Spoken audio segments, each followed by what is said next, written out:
Big boy.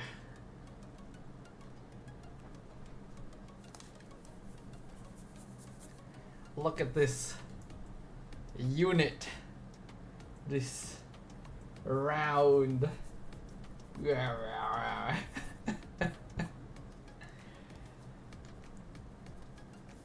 Hello, people. How are all of y'all doing today? Welcome everyone to the stream. We are live once again. When was the last time we were live? Sunday, right? Yeah, we were doing watch party for MPLID finals, so hasn't been that long. Ugh. But here we are once again on the Dodo channel. Going good? That's good, that's good. Hello Osamo, hello Nino. You guys seem to be the only ones here right now. So you guys are quick, you guys are early with it. But yeah, apologies for being a little bit late to start stream. I had a late dinner, which means that I am still full right now. And I'm probably having a little bit of that post-dinner fatigue. But also, I think I'm just tired. At this point, I feel like that is what I start every stream with. Or you know, that's like a consistent occurrence in every stream. You know? I come in and I say, hey guys, I'm tired. You know? Hello Kuruel, the early birds have been beaten. Indeed, it would seem that way. But yeah, where was I? Yeah.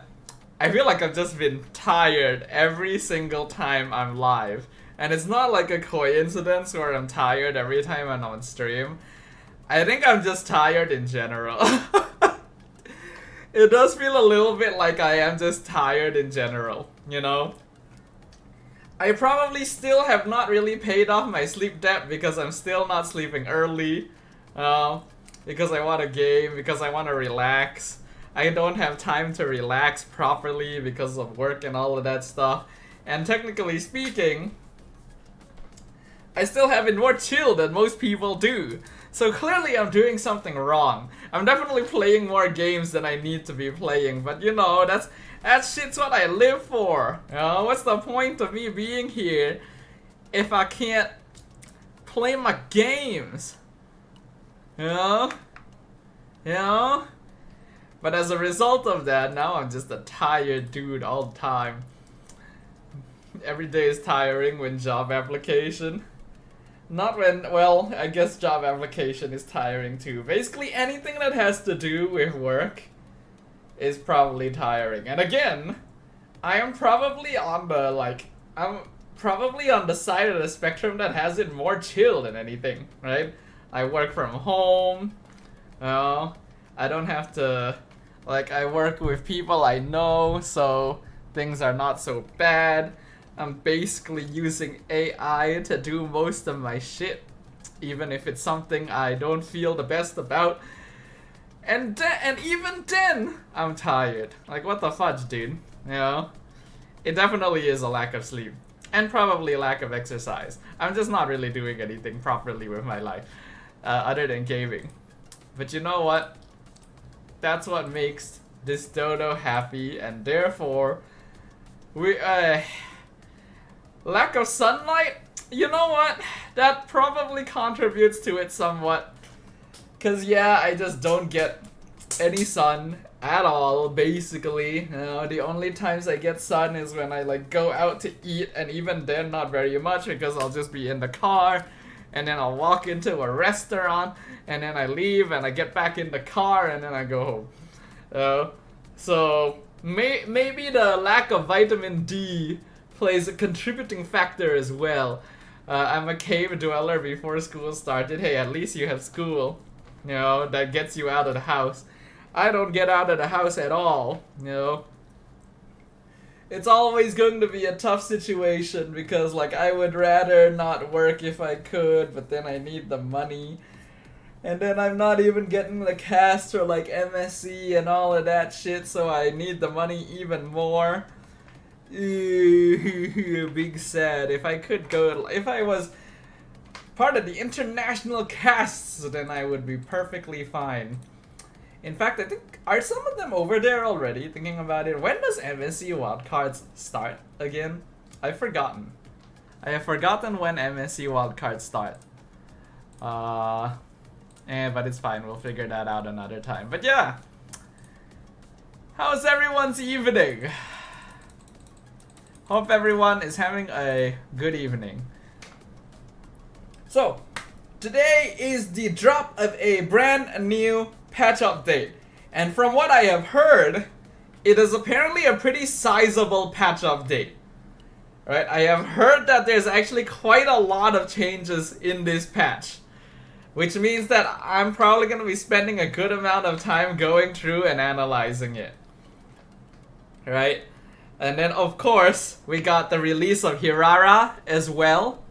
Right? We got Hirara dropping today, so I am definitely going to try her. I'm definitely going to be grabbing her. You know, we're all here. We're all here for Hirara. July 1st to 4th, is it? I see. We trust on Hirara, no, damn. You're right, we do trust her, Kuro. Well, at least I hope we trust her, no. May at this point, since the hero just got released, can you really trust Hirara gameplay, you know? Can you really say that it is going to be able to carry you to victories? Because everyone's gonna be trying the hero. And it is definitely one of those heroes that doesn't just like dominate games off of the strength of her kit alone. Like, you gotta know how to play her. And since she's new, everyone is still gonna be figuring out how to play her. Hirara only has 2 skills, right? Yes. Well, technically, she only has 2 skill buttons. But then she can combo those together, so she actually has 4 skills. She's actually closer to Yuzong, you know? Except she doesn't have an ultimate.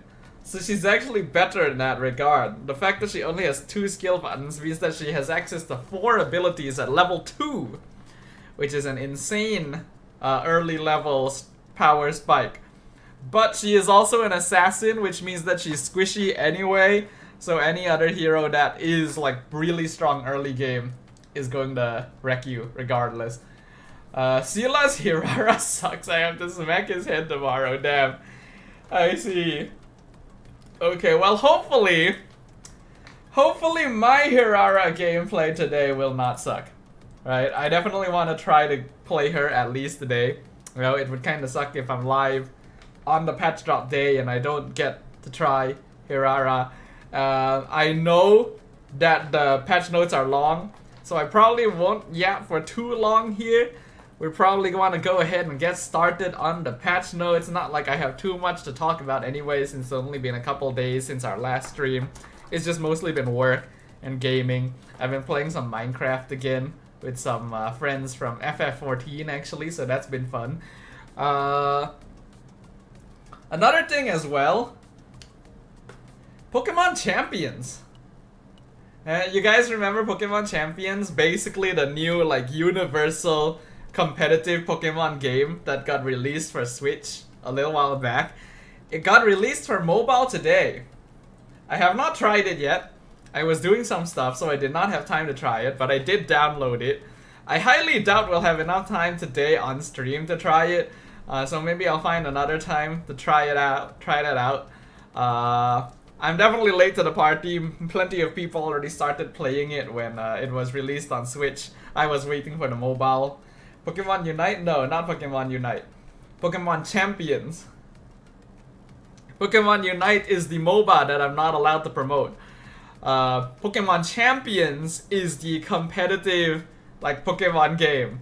The actual like turn-based Pokemon experience. Gold Lane Hirara. He got a 1-9 on Hirara. Whoops. Whoopsie. I wonder where everyone else is tonight. It's just you guys for now, it seems. All good. I imagine the others will stream in a little bit later. But yeah, so probably we'll start today by doing the patch note review. Hopefully the patch note review does not take too long. And then we can try some games. I really want to try Hirara because, well, you guys know. She is the most waifu designed MLBB character I have seen to date, and definitely the one most to my taste, and probably to most people's taste, just in terms of character design, so obviously I'm gonna try her. Patch notes will be 20 minutes. Patch notes will be 20 minutes if there's only like 2 heroes changed, dude. And I know that it is a lot more than that. We are going to be on those patch notes for a while. Prepare yourselves. In fact, it's because that we're probably gonna be there for a while that I should probably go ahead and get started. So let me go ahead and oh yeah, I should restart my phone, right? Or shall I just try and see if it's able to get the audio right off the bat here? Let's just try. See if it's better.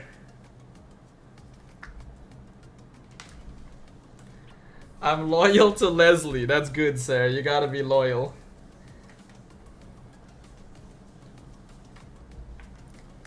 My favorite used to actually be old art Ruby back in the day, before they updated Ruby's art. I actually really liked Ruby's art back in the day. But then they changed it, and I just didn't like the new one as much. I felt like it was not as nice looking. The stream is laggy? Oh yeah, you're right. My ping is sus. Man, it's been a while. All things considered, it's been pretty okay for a long time, huh? But yeah, my ping is red. I wonder why that is. Is it laggy for you too, Kuruel? Cause yeah, my ping is red right now. I don't know why. But then again, it's not like I ever knew why. It just decides sometimes, hey hey, what if I don't work? Ha ha ha. Okay, let's just see if it captures audio properly. If not, then I will have to restart my phone. Let's see. Yep, I regret to inform that I do have to restart my phone. But I guess before I restart my phone, let me have a quick look at my season in review. You know, I don't know if they'll replay this if I restart my phone, so we may as well have a look at it and then I'll restart my phone. So I got the mythic 10 stars. As you guys know, I wasn't really ranking, so obviously it's not gonna be super high. So we're back to epic. Where's the rest of it? Don't they usually show more? Did I actually just have nothing to show? Where's the rest of it? I thought there was more. What the fudge? Okay, whatever. I'm gonna reset. I'm gonna restart my phone then. Alright, hold on 1 second, peoples.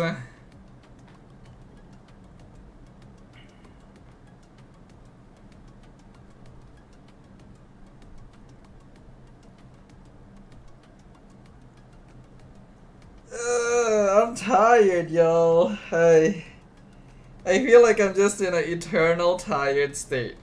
I definitely slept very late last night because, okay, so for those of you who are not aware, today is actually a holiday for me. I've been looking forward to the day for a while because, you know, holiday, I get to chill, I get to do my own gaming and all of that stuff. But because I knew it was a holiday, I went and slept late yesterday, which meant that I probably didn't get as much sleep regardless. And so I'm tired, and then tomorrow it's back to work. The eternal struggle. I really need to just take like a longer break, I think. I feel like even the weekends are not enough for me now. Honestly speaking, if anything, I need to take like a week off or something. I need a reset. I seriously need a reset, cause like holy moly. Hello Sakura, hello Baby Water, hello Ray. New jungle rotation, really? That's quite a big change if they are affecting jungle rotation. I guess we'll check that. You gotta check season end, I see. Bro is tired of us. Bro is tired of everything, man. Bro is tired of having to work for a living. You know? Maybe I wanna just, maybe I just wanna, like, melt into a puddle and not be a human being anymore, you know? That would be kind of nice.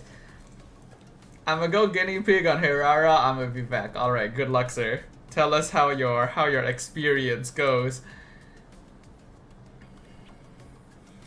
Alright, hopefully the audio gets captured properly now. Because if it still doesn't get captured properly, then I will be very sad because previously it was fine and all of that good shit.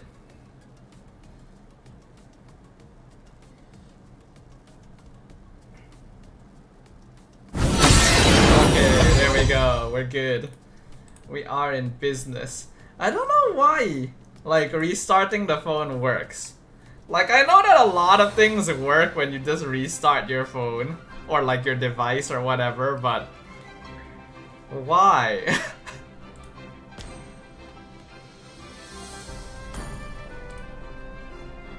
Oh yeah, I need to download resources. I haven't launched my MLBB yet today, so I need to download resources. Welcome to getting older is correct. Did I read that out already? I can't remember. Whatever. A camera is a vessel for photographs. And a... How do I check? How do I check my season thing? I really should know this, but I don't. Hey, look at the skin. Oh, okay. Cannot look at the skin yet. Give me a moment, y'all. Give me a moment. Huh, new Ling skin. Is Ling getting buffed?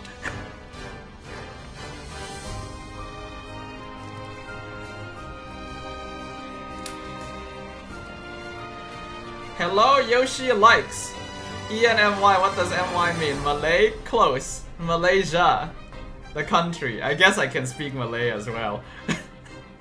Though, admittedly, not the best.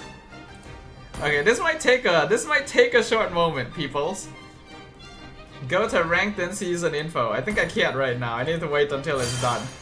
Yeah, we need... Okay, we're gonna be chilling here for a bit, peeps, while we wait for my phone to download all of the shit. I probably should have opened MLBB. But I thought like, oh, I shouldn't open MLBB because then it'll show like the season review thing and I should save that for stream. But then I forget that I also need to download resources. So I probably should have done that earlier today. Oh wait, top right. Top right where? Well, I don't think I can see any of it right now.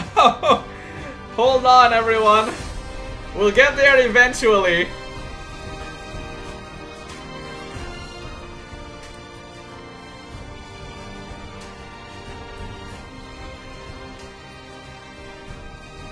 Look, even Marcel is not moving. You know it's bad when Marcel himself is frozen, you know? He's supposed to be freezing other people. But now he himself is frozen. You know that's a bad thing.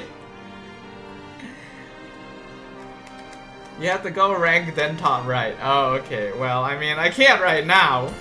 Or like, you mean in here? No, I don't think so. I think I probably do have to wait until, you know, I'm actually downloaded. Hello, Ako! Welcome to the stream. I guess this is just a talking stream, yeah. I have Layla on my main screen, she's grooving, I'm gonna have Hirara on my main screen for a very long time. Like, you guys know it. You guys know I'm gonna have Hirara on my screen for a very long time. What is my main? Well, usually I say it's a Ruby, but I'm starting to think that maybe she isn't anymore. Like, I've spent so long not playing her, and she's spent so long out of the meta that it's hard for me to really say that I main Ruby now. But who knows? Maybe she'll get a buff, right? Apparently it's a big patch. Right? That's what I've heard. I don't know anything else. I just know it's a big patch. And according to Ray, there's like new jungle pathing for some reason. So I guess we'll see that. I'll be doing the analysis of the patch notes once, you know, everything is downloaded. So streamer, what did you have for dinner? I actually posted it on Discord. I had some Tassu wonton mee. Good stuff. Dodo, what are we gonna do? I'm legend now. Maybe you should slow down.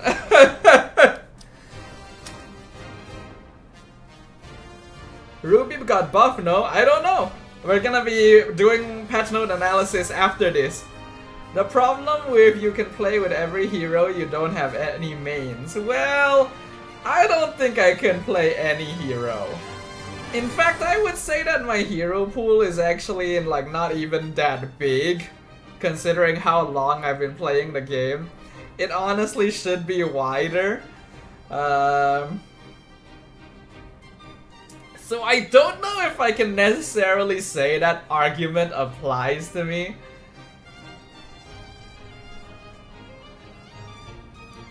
All required match resources have been downloaded. Okay, what does that mean? Can I go into the rank page now? Oh. Oh, this is the video. Should we watch the video, guys, since it's playing? You know what? Why not? Since I'm waiting for things to download still. I'll enshrine your most brilliant moment. In crimson splendor. It is definitely a good video, but I do wonder if it's AI animated. So crude can be graced. Oh yeah, wait, this is her English voice. Because we watched the video previously in her JP voice. So this is what she sounds like in English. I'll get you out. You finally come to me, Hanabi-sama. This madness. They do use the Japanese suffix. They do use the sama still. Because there really is no like proper translation for English. With excitement. Bark, bark, bark, baby water goes. I honestly wonder what the average hero pool is. Honestly, it's a good question. What is the average hero pool? I am staring respectfully, everyone.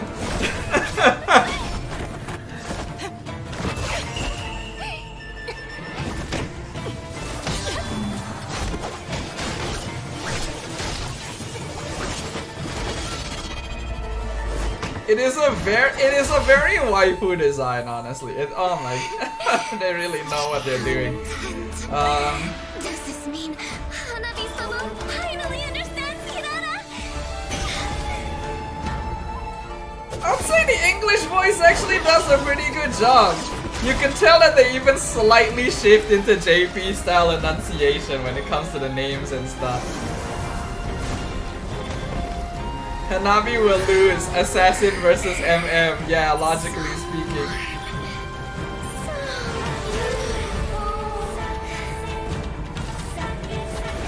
We can finally embrace eternity of hell. Just the two of us. You know, one of these days, I should probably just spend some time I should probably just spend some time having a look at like the lore in MLBB, you know. I know that most people say that the lore in MLBB is just not like that good, so it's not really worth looking at. But one of these days I probably should just like have a look-see at what exactly is going on. So like why is Hirara, you know, a yandere, you know? What's the story in that like burning building and all that shit? I want her lips on mine. Okay. Alright, where is the thing? Top right, right? So, this here? Ah, okay. Cool.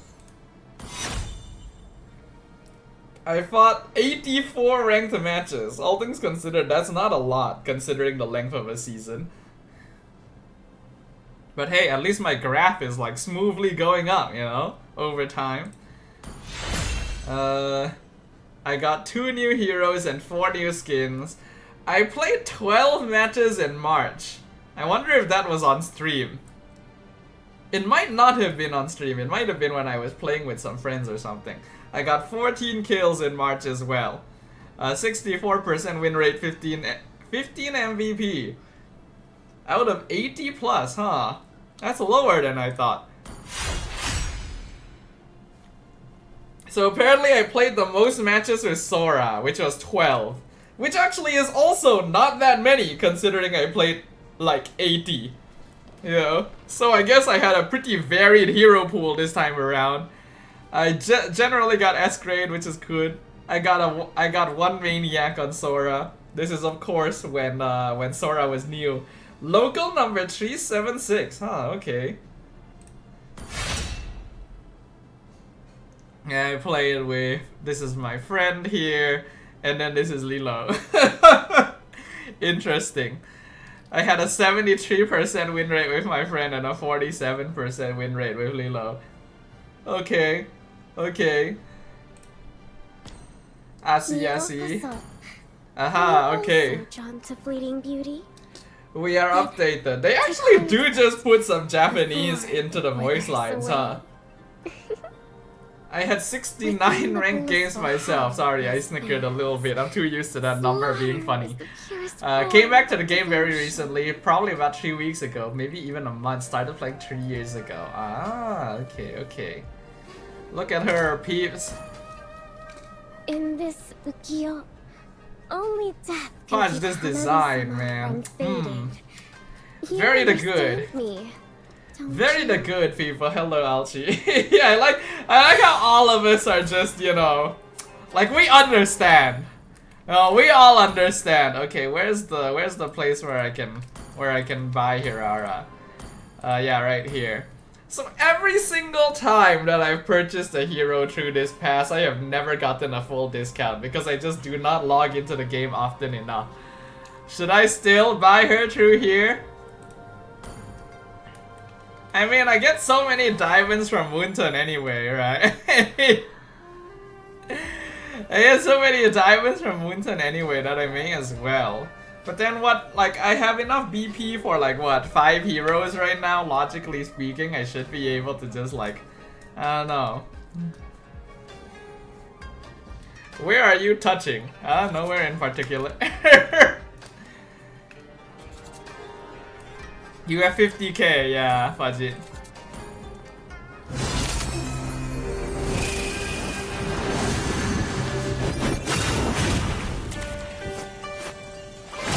Even the fullest bloom. Very nice. Should I get the skin? Is the skin good? Let me have a look at the skin. Honestly, the skin art is pretty. Honestly, that's a pretty skin, actually. That is a good skin. Even Oh, thanks, game. I got kicked out. What? Where'd it go? Hold on.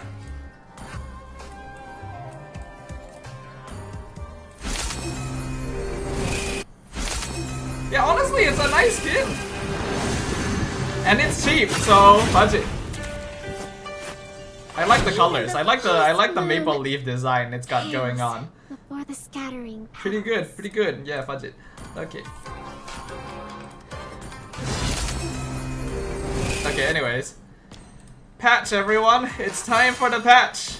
How long is the patch? So you got Rihara, we got... Oh, shit! Oh, man! Okay. We're gonna be here a while. Holy moly. Okay. Oops.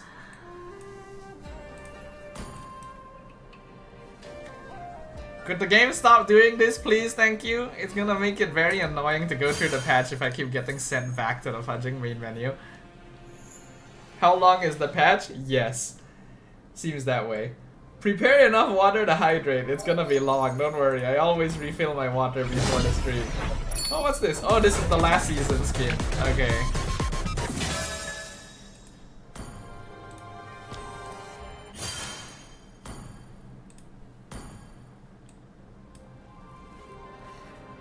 That's just hero adjustments. We haven't even seen the item in jungle. Yeah. Oh shit, dude. Okay, we're gonna be here a while. Oh my god. Well, we were hoping for some kind of big patch to shift things up, right, everyone?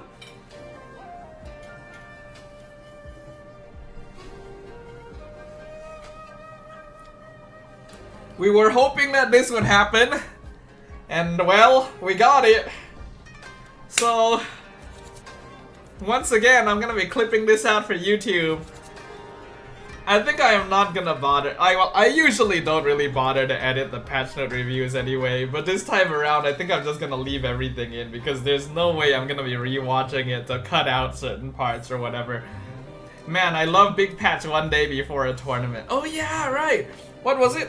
SEA Games, right? SEA Games? No, not SEA Games. Asian Games. Asian Games qualifiers are tomorrow, right? We get to see what this patch will look like on the pro scene like straight away. God damn. Okay, anyways. You know what? I'm gonna turn on my air conditioning. I think I'm gonna need it.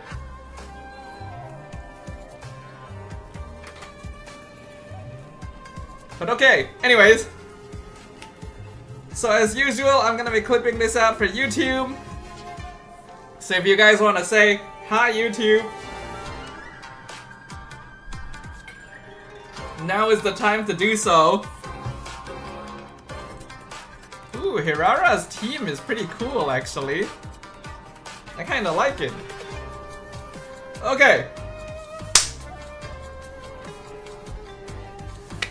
Yo people, Sdafhaa here, and we are back with another patch note review, this time for the Hirara patch that was just released. Let me turn down the audio a bit so it doesn't overlap.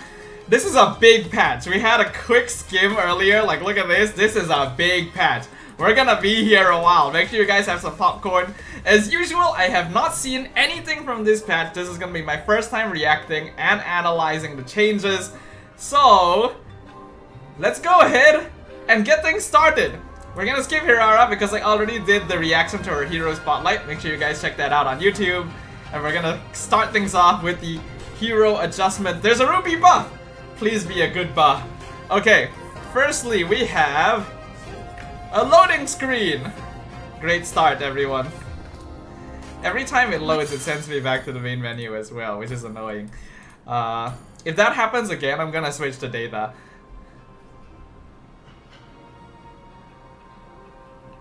I spoke too soon, huh? We are going to redo the opening. We're gonna redo the opening. That's just already not a good start. If it happens like halfway while I'm doing the patch analysis, then whatever. But it's literally at the beginning. So, yeah. We're gonna do this again. Alright.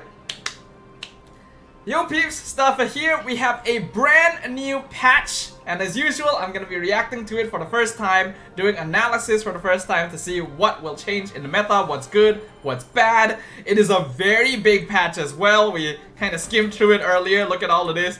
We're gonna be here a while. Make sure you guys have some popcorn. I'm not gonna talk for too long. Let's get things going. In this patch, we've boosted most traditional roaming heroes, including tanks and backline supports. Okay. To help them perform better. We've adjusted early game pacing in the jungle. Junglers on the leading team now have more flexible farming routes, while junglers who are behind have more room to maneuver when the jungle is invaded. That is interesting. Okay, I like the concept, but usually MLBB has a tough time balancing these sort of things, so we will see how that goes. As usual, we'll skip Hirara because I already reacted and gave my impressions about her during the hero spotlight. Make sure you guys check out that video on my channel. But we'll start with the hero adjustments. There is a rupee buff. I'm hoping it's a good buff. But we're gonna start with Saber. Saber relied too much on a single burst of damage and lacks sustained damage capabilities. Well, that's literally his entire concept though. We've made adjustments to provide sustained damage before and after casting his ult.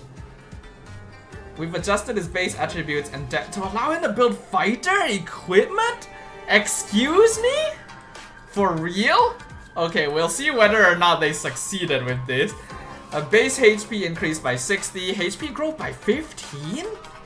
15 times 14 levels is 210 plus 60, an extra 270 HP, not bad, and a 0.4 physical defense growth as well, which times 14 is about like 5 or 6 physical defense. Not a small number. Definitely does make Saber a little bit tankier once we get to the later stages.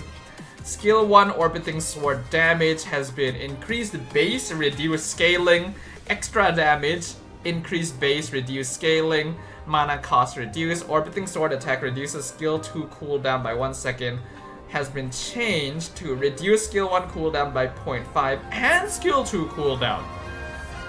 That is already a very big change because yeah, previously when you would attack with your orbiting swords, it would reduce your orbiting sword cooldown with each attack.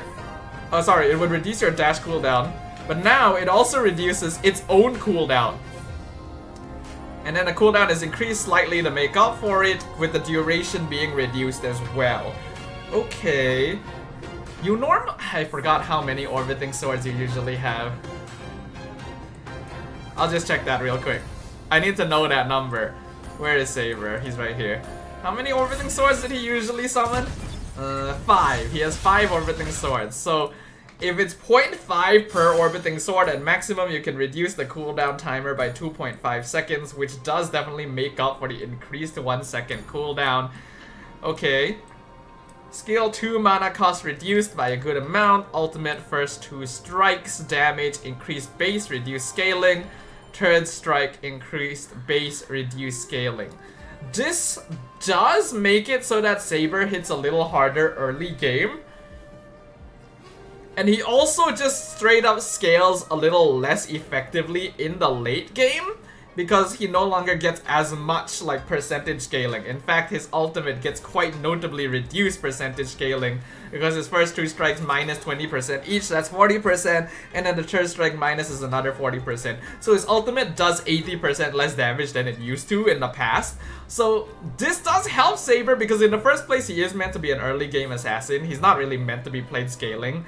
What I think they're trying to do is by shifting damage over to the base and allowing him to get better cooldown reduction, they are trying to make it so that early game he plays as a burst assassin, but late game he plays as a sustain assassin, right? He's supposed to stay in the fight, kind of jump in and out, and keep casting his abilities. I can see where they're going with this, and having the extra HP and physical defense does help, but this one needs some experimentation. I could see how it could work depending on the item build. If you can really scale well off of like War Axe now, instead of building full damage with like Heptasis, Hunter Strike, Blade of Despair,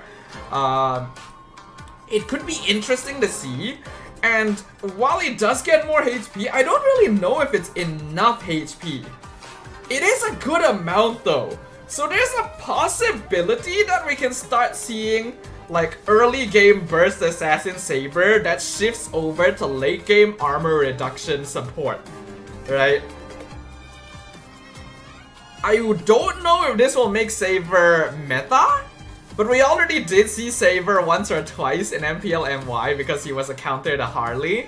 It's just that he wasn't the most successful either. So you never know. This could end up with Saber appearing in the meta somewhat, but I think it'll be a completely different way of playing him. This one will remain to be seen, but I kind of like the idea. Though at the same time, it kind of removes a little bit of Saber's identity of just being like, kill one guy and then you're done. You know, so we'll see whether that's good or bad. Alright, Ruby buff, please. Please be a good buff. As a fighter, Ruby's damage threat to enemies is too low. I agree. We want to increase her damage capability while reducing her lifesteal? Okay. However, her lifesteal capability when a low HP will remain intact. But Ruby is the lifesteal like hero. Ruby, no! Whoa, hold! No longer starts with spell vamp? Spell vamp ratio from 125 to 75%. Increased lifesteal ratio by 1% for every 1% of HP lost up to 150. So Ruby is a low HP berserker? Seriously? Okay. Scythe dam. Wow, that's a lot of increased damage. Holy shit. Okay.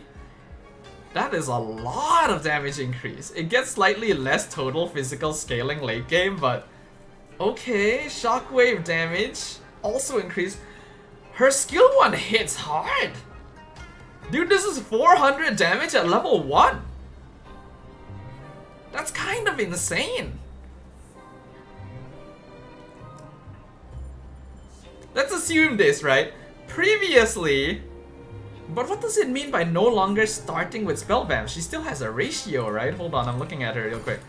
This one is important to me. Maybe skills. Ah, okay. And her basic attacks cannot trigger lifesteal. No one can take you from me. Okay, so basically she doesn't heal from auto attacks, which is fine. And then she has a base 75% spell vamp ratio. Let's do the math on this a little bit, right? Previously it was 125% with like 180 damage base, right? So if we do 180 times 125%, what's 25% of 180? Divide by 4. 25. Wait, no, 45, sorry. So 225. She would get 225 healing in the past with her level 1 no items skill 1 spell vamp.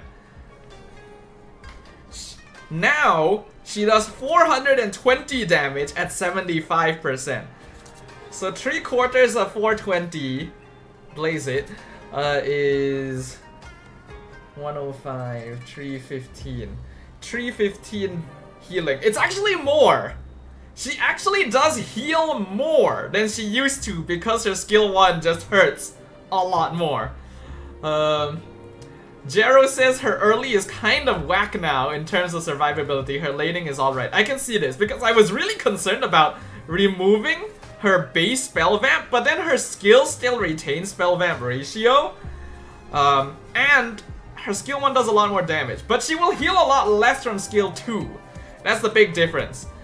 She also gets more healing for HP loss, which means that Ruby really wants to build into items like Queen's Wings.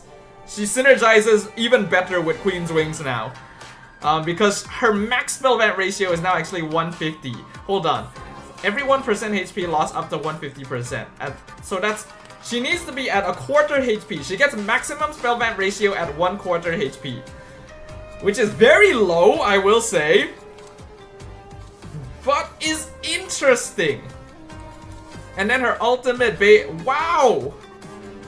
Holy moly! Okay, her skill 2 is the only thing that didn't get buffed in terms of damage. Okay, but the cooldown's a lot longer.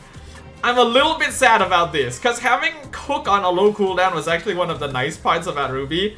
And now I can't really spam it as much as I used to. I would sometimes use it to clear minion waves in the past. Can't do that anymore. But her abilities hit a lot harder, so all of that really does make up for her spell vamp. And she's still gonna be building into like War Axe, Queen's Wings, Oracle, all of that. I can still see Ruby healing like from half HP to full, even though they've nerfed her like passive spell vamp, but it's a little bit more conditional now. She doesn't just have spell vamp all the time. She is definitely a little bit more like fighter berserker style. There's a similarity to Terizla, where like the lower HP Terizla is, the tankier he becomes. In this case, the lower HP Ruby is, the more she heals. Now that can be a little bit risky, because if she's up against like a burst team comp with a lot of CC, then they'll just like CC chain her and then burst her down before she can actually cast anything to heal back up. So there are cases where like you have to be a bit cautious about what team lineup you pick Ruby into, but I could actually see this being interesting. Not to mention that one of the reasons why Ruby was not popular is because she's not very good as a roamer. Her stats were a bit too low to be tanky. And she wasn't very good as an EXP laner because while her sustain was good, it couldn't match Alice or Uranus. But she also didn't do enough damage to necessitate picking. So now, she hits really hard actually. Like, this is a lot of early game damage. Like 420 damage with skill 1 alone on a fairly low cooldown. I can see Ruby's laning looking a lot better. Problem is, can she still compete with the really strong fighters? Because like the really strong fighters right now generally have something like damage reduction or super OP laning. Her laning is a lot better, but it doesn't feel super OP. And she does have her weaknesses because like no damage reduction means that she can still be bursted when she's low HP before the spell vamp kicks in. So I actually want to test this out. I could actually see this making Ruby viable again under certain circumstances. I don't think she'll be top meta because it's kind of hard to beat how strong heroes like Paquito or Yuzong or Lapu Lapu are at certain specific phases. But I think this could give Ruby a little bit more life. And that's what I was hoping for. Now before I continue, I need to fix something real quick. Something fell under my table and I just can't leave it be for now.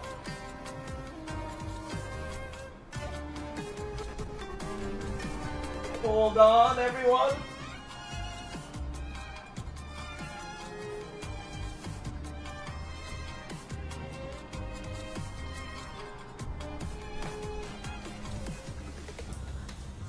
Okay.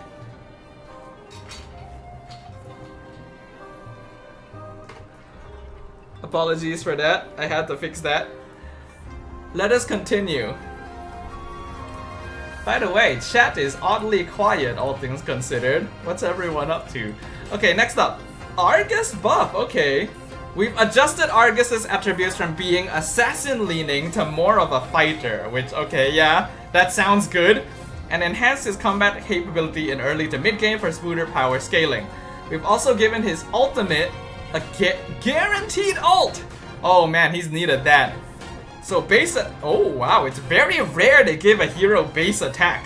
9 base attack, 150 base HP, 2 attack growth.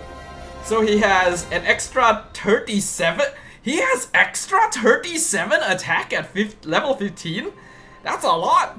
This is without items, by the way. That's like half a BOD. Damn! Wait, no, hold on. How much did BOD give? I need to make sure that I said that correctly. Okay, my bad. I thought that BOD gave like 80. But still, that's like nearly half a Hunter Strike. That's nearly half an item. That's a lot still. It is still a lot of attack. There's a reason why they generally don't give heroes a lot of attack when they buff them.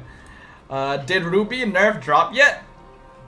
I wouldn't say it's a nerf actually. It may not be a nerf. It changes the way she plays, but it might actually end up being good. Anyway, attack speed growth as well. Extra attack speed bonus has been reduced because he gets extra attack speed growth, and then he has a slightly slower movement speed. New effect, Demonic Slash has a longer attack range than normal basic attacks and allows Argus to dash a short distance. So he's got something similar to Alucard, which allows him to chase a lot easier, which is good because one of the easiest ways of handling Argus was just kiting him. It was so easy to kite Argus. This is good. Malice Energy's cap adjusted. I don't remember what it was before. Demonic Slash damage has been reduced across the board. Ignores less physical defense, but gets more energy regen per basic attack. So basically, his passive activates more frequently in exchange for doing less damage, and now it can chase, which is actually really good. This is way better than having like a infrequently buffed auto attack that just does more damage. Like, this is actually really good. This is excellent actually. I don't know why they call this an adjustment. This is straight up a buff. This is definitely a better passive than what he had before because of that chase and the more frequent access to it. I don't remember what the cap used to be though. We have to note 25 means that he has to attack like 8 times to get it back. So he does still need to build attack speed in general. We'll see. Skill 1 cooldown has a scaling, and it now slows enemies. So Argus can chase really well, actually. He has been needing these upgrades for a long fudging time. Holy shit, this is a really good buff for Argus. Skill 2 cooldown reduced by 2 seconds across the board. No longer leaves a cursed trail. Base damage reduced. New effect. They're basically revamping Argus, honestly. This is just a revamp with the amount of changes this is. If hitting an enemy heroes, he gains attack speed for the next 3 seconds and then immediately restores 50 malice energy after casting Demon Slash. And then the damage of this attack can crit. Yeah, okay, no, he doesn't need to attack 8 times. This is a low cooldown skill too. He only really needs to attack like 4 or 5 times between each passive, which is a lot more manageable, maybe even like less, depending on situation. And then his ultimate cooldown has been reduced, so necessary. I don't know why they made it so long. They removed hitting an enemy in enhances Warmonger. New effect. Skill will be cast automatically if Argus takes fatal damage while not on cooldown, giving him 3 seconds of death immunity. And then this has a separate cooldown which is the same, which is interesting. But yeah, so good actually. This is actually really good.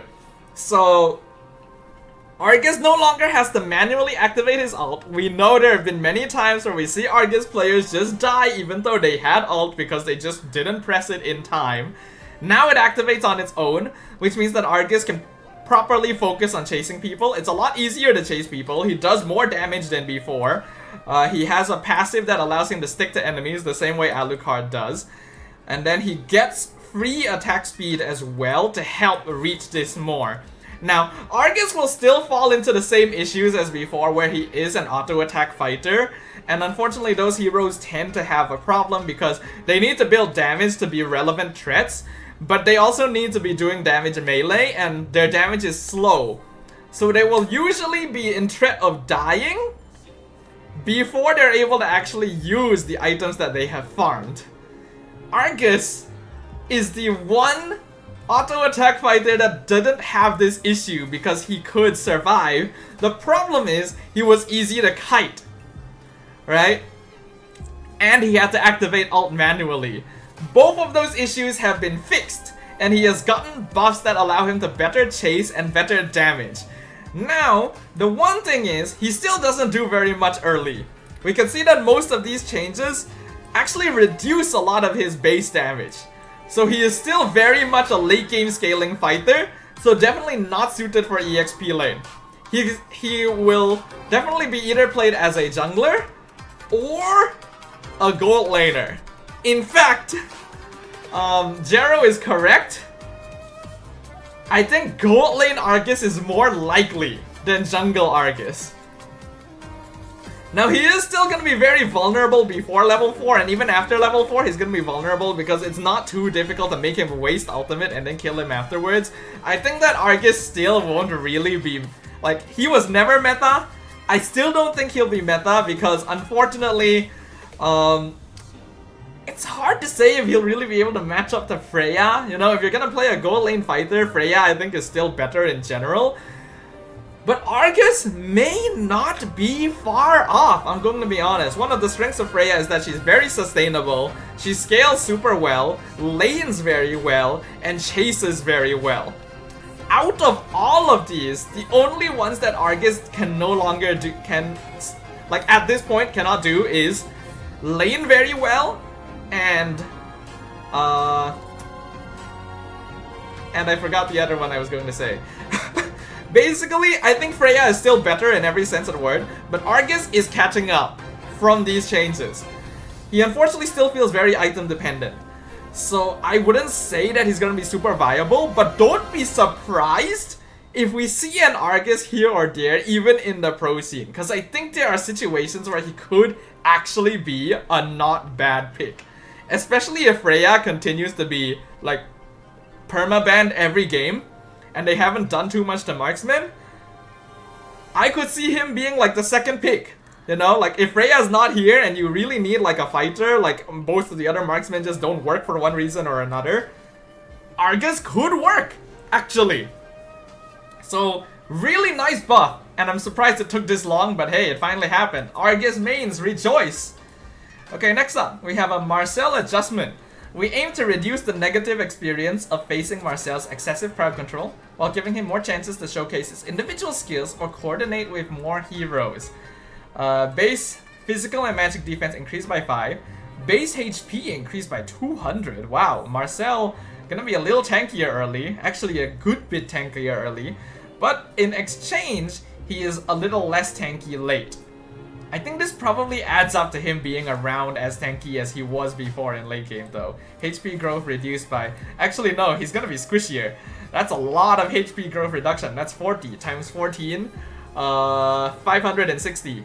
Less HP than before. Which is definitely a lot more than what he's getting here. But he gets a lot of regen. Okay, you know what? I like that actually. That makes sense because Marcel is supposed to keep running in and out of the fight.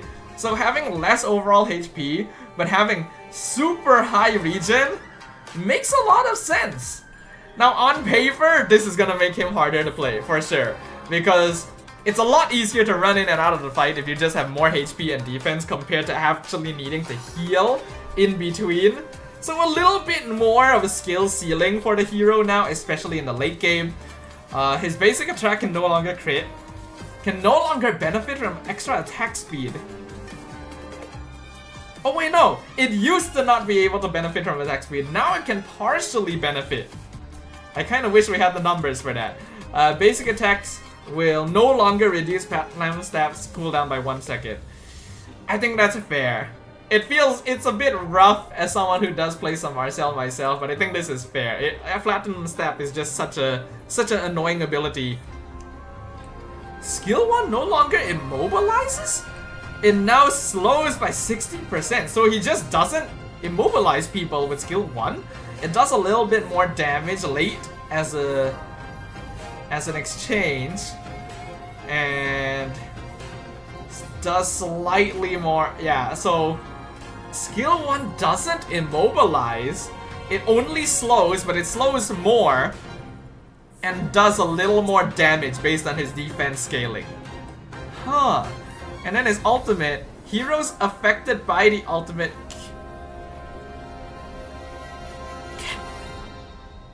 can be targeted?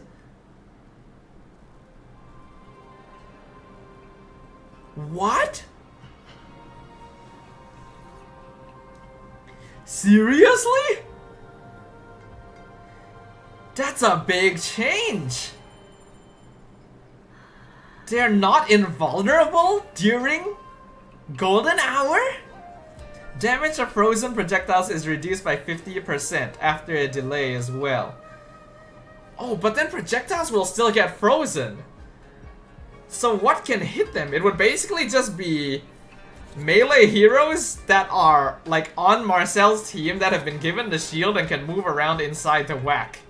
Cause like if you're a ranged attacker attacking from outside, your projectiles still get frozen. They'll hit eventually, but they're not as affected by the fact that you can target people in the ultimate now. But the duration is also lower. This is weird actually. This is very weird. Is this good? I would actually think this is kind of a nerf.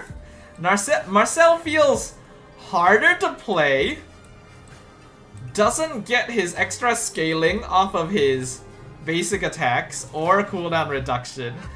His skill 1 no longer immobilizes. Heroes affected by the ultimate can be targeted. So that also means that any teammates inside the ultimate that you're not able to reach to give the shield and unlock from freeze can also be targeted. And it lasts a shorter time. Oh, this is weird. Will Marcel still be good after this? I get the feeling that players are going to need a little bit of an adjustment period actually. Because this is a big change. This really affects how you would want to play Marcel. Especially this skill 1, no immobilize, kind of feels shitty, I'm gonna be honest. Was there a real need to remove that? Like 60% slow is not a small number, but compared to just not being able to move, you know, considering how Marcel literally has to dive the enemy team to make it happen, that also feels like, huh, weird. And then oh, this needs testing.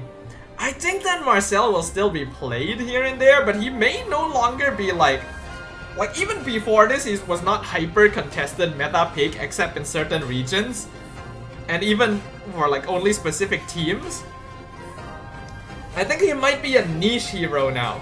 Sometimes you'll pick him, but you will usually not always fall back to him. I think that's what's gonna happen to Marcel in the meta. Okay, we got a Hanzo buff. As a single target burst jungling assassin, we've enhanced his early to mid game damage and improved his ability to contest Turtle and Lord, while slightly weakening other aspects to keep him balanced. Base HP and attack speed growth nerfed by a good bit as well. 150 HP and then minus 14% attack speed late game is kinda ooh. Skill 1, new effect. This skill can be used on the Turtle or Lord. Okay. Remove damage to units around the locked area. What is damage to units around the locked area? I don't really get that. Huh? Okay. And then his skill 2, these are both in Hanekage form, by the way, not his base skill 1, skill 2. A lot more damage when knocking airborne. And you can choose the landing area, so that helps. That's a nice quality of life. I don't really get what this means. Remove damage to units around the locked target. Curious. And then his ultimate cooldown has been reduced, but if Hanekage is killed, the ult cooldown is doubled. You know what? I like that. I actually do like that concept. Like, he gets to summon Hanekage very often, but he has to be cautious with it.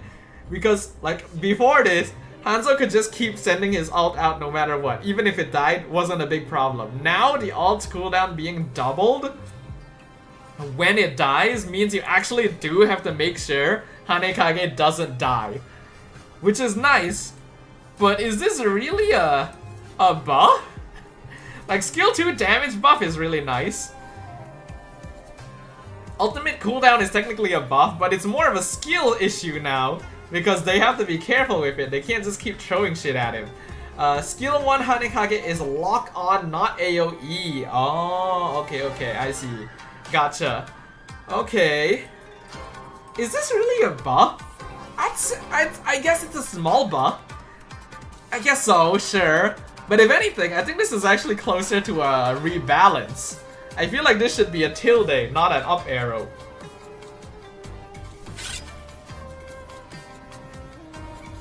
Whoops, not free right now, Kaisel.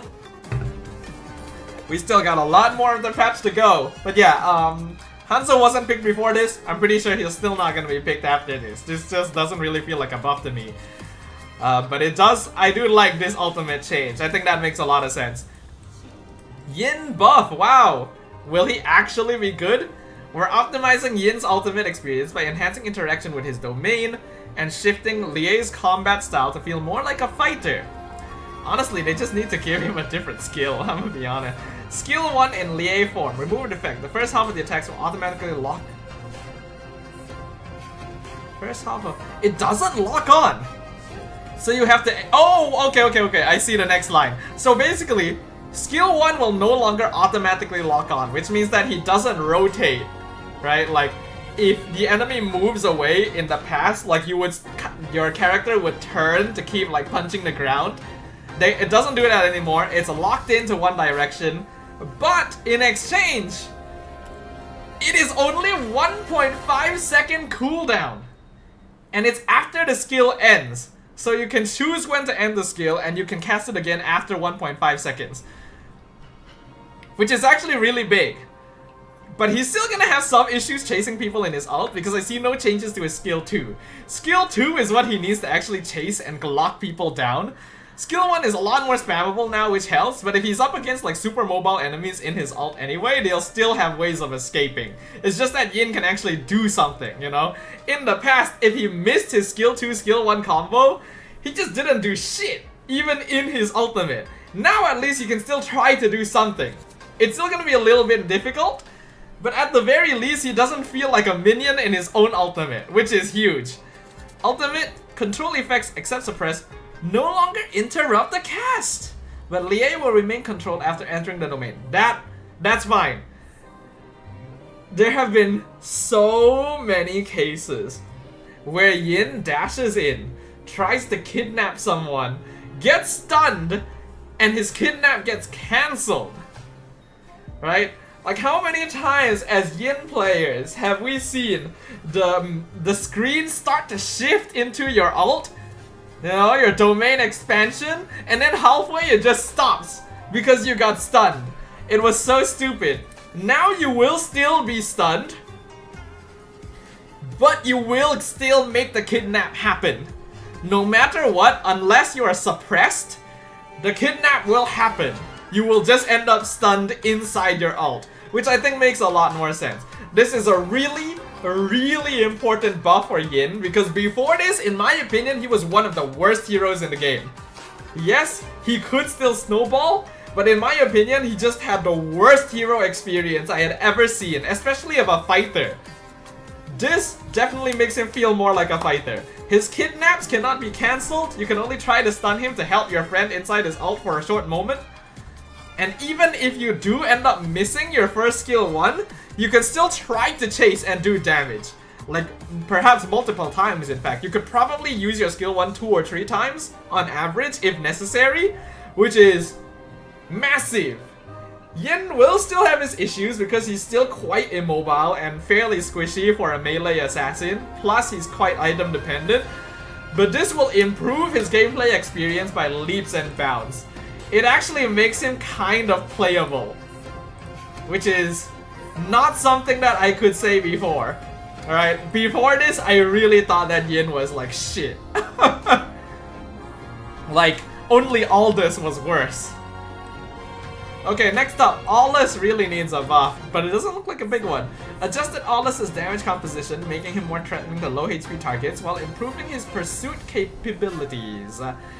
Why is my ping acting up today, dude? This is an important patch day. My internet keeps cutting out. I'll just keep continuing because I'm still trying to record this for YouTube. So, passive. Enhanced basic attack bonus damage has been changed from 4 plus 0.4% times hero level max HP to 160 plus 20 times hero level. Does this make him more threatening to low HP targets? And then his skill 2 dash distance is a little longer. I don't know, Aldous still feels kinda bad, personally. Personally speaking, Aldous still feels kind of bad. He just gets a nice little, like... Honestly, this is a good amount of damage, but... More threatening to low HP targets? Really? Is it? Did they mess up? Is this reversed? I'm checking his passive real quick. Because something doesn't add up over there. Where is Aldous? There's Aldous. I still miss Old Man Aldous, by the way. Yeah, it is. 160 plus 20 times hero level. This war axe is itching to crack some heads. Damn, where did the floor go? He broke the floor. I don't know, this feels like a weird change to me as well, because previously he had max HP damage, now he only has flat damage, which I guess is useful against squishier heroes. It probably does more damage to squishier heroes now, but he now does less damage to tanky heroes. So it's one for the other. I guess in an ideal situation, Aldous wants to kill the squishy heroes first anyway, so I guess it's fine. But honestly, I feel like they need more changes to this guy. He just doesn't feel as good. In fact, I think that Argus is straight up better than him now. After those buffs, so yeah, Aldous feels bad. Bring back Old Man Aldous. I want to see my old man again. my angry Irish old man. Okay, Balmond buff. Okay. I do like Balmond. It's always felt like shitty to know that he's just not really playable now. Let's see if they've changed that. Move skill 1's physical defense reduction to skill 2. Wow! Okay. HP regen upon a kill from 20% max HP to upon a kill and assist 10% max HP. That's actually pretty nice. That is actually really quite nice. But it does mean that he now has to be involved in killing 2 heroes to match the healing that he got previously from killing 1 hero. There's some situations where the new change is better, there's some situations where the old change was better. This one is really dependent on the situation, but I do like that at least he can heal off of assists. Right, so it's a little bit more similar to Killing Spree now, which makes it a little bit more universal in exchange for having less healing overall. I do think that halving it may be a bit too much, but then again, if they kept it at like, what, 15%, it may be a bit too OP. So I can understand why they would go this far. So skill 1 will no longer reduce physical defense, that now shifts to skill 2. And each hit reduces it by 5% up to 8 stacks. I don't remember how much physical defense reduction skill 1 used to give. Because now, you can go up to 40%. I feel like it actually used to be 40% on skill 1 as well, and it was instant. So having to actually build up to 40% may feel a little worse. And no longer will you increase your damage over time with this skill, but you will still increase damage over time because their physical defense is getting reduced. So I think that's okay. But is it really? Is it really? Oh, thank you for the follow, Yoshi likes. Thank you, thank you. Why didn't the notification come out? Why is the Twitch alert for that missing? Well, whatever. Thank you very much for the follow, sir. Welcome, welcome to the channel. Okay, and then movement speed boost is constant, no longer decays. That's really nice, very good for chasing. Damage flat increased by 5. 1.3% total HP is actually really good. It's way more than 2% extra HP. And then same total physical attack. Cannot crit. Ooh, I don't know how I feel about it not critting. But I suppose Balman doesn't really build crit in the first place. So basically this kind of streamlines Balman's build path. In the past, you used to be able to like maybe throw in like 1 or 2 damage items, even a crit item if you felt like being funny with it. But it's not like people were building it anyway, so I think this is fine. Right? Because Balman is still going to be building like War Axe into the typical Bruiser item build. So it's not like skill 2 was going to crit most of the time. In exchange, you do get more HP scaling. Your physical defense and movement speed is basically a little bit stronger as well. So it's a nice buff for Balman. I don't think it'll make him meta. I don't think it's enough to make him meta. Because unfortunately, if you want a tanky jungler, Fredrin. If you want a fighter jungler, Leomord, you know, Suyo. If you want a high damage jungler, the heroes I mentioned before and Harley. Balman is just in a really weird like in-between state where his utility is good. He is still one of the better heroes at securing turtle because of the way lethal counter works.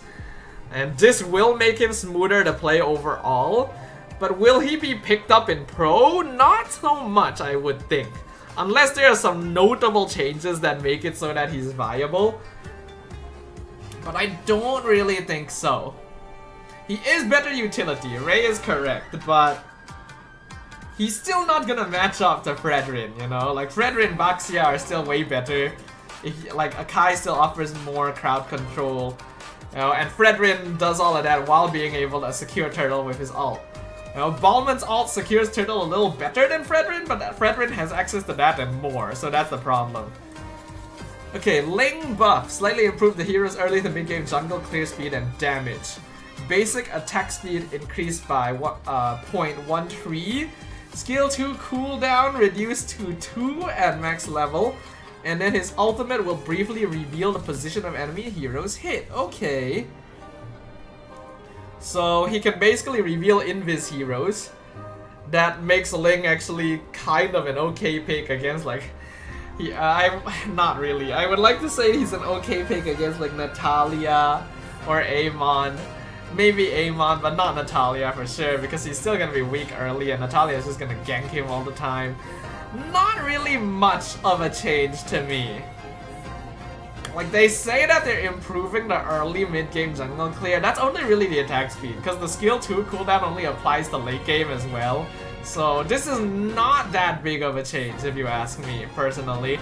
Ling still feels kind of a bit too squishy and too item dependent compared to other jungle heroes in the meta. Now we got Rafaela. Reduce the cooldown of the respawn skill in early game. Boosted early game damage and optimized skill mana cost. Passive now has a 10-second base cooldown, but then has a higher multiplier. which I think is fine. It actually does make sense that Rafaela should be able to use her respawn more in the early game, because early game like respawns are so low anyway that it makes sense, and then it scales up more as time goes by.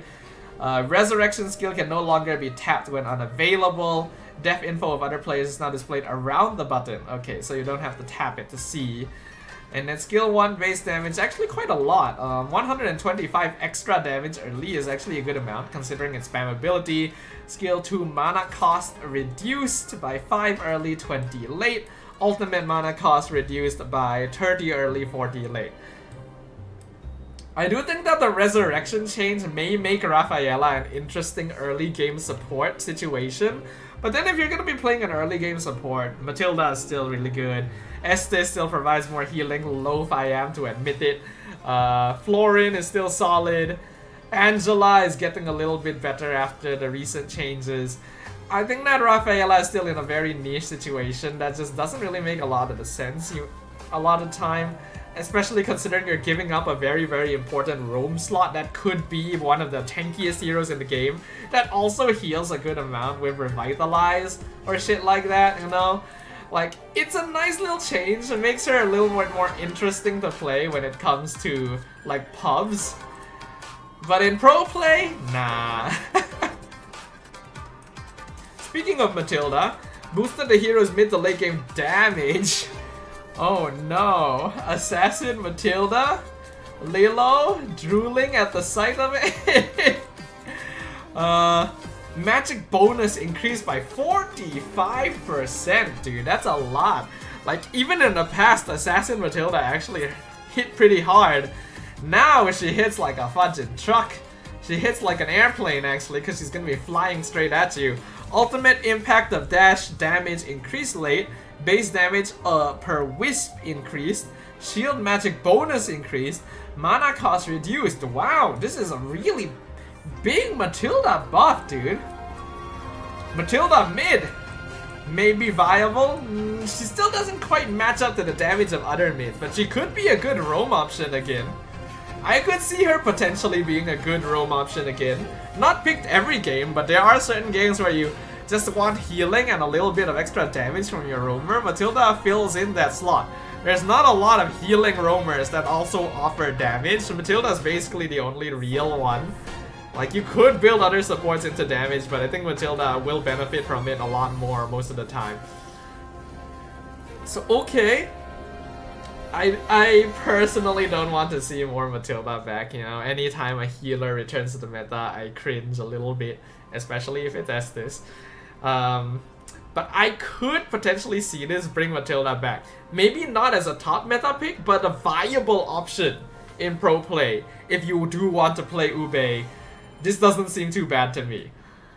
Because like, that extra damage is a lot, you know, and she's gonna be building magic scaling in certain cases. Then again, most of the time in pro play, Matilda builds like Flask into full tank, maybe Enchanted, right? So, will this really affect pro play? I guess we'll see. I guess we will see, because in the end, magic damage is still a very strong thing. I still think that magic damage is stronger than physical until they add more like magical defense items. So okay. Oh, there is an Estes buff. Adjusted the hero to align the roaming hero changes. Also adjusted the hero's early to late game power curve and optimized mana costs. Base HP increased by 39. HP growth increased by 12, so he does have more HP late. About like 1 to 200 more HP. Skill 1 hybrid defense increase. Now scales off of magic power.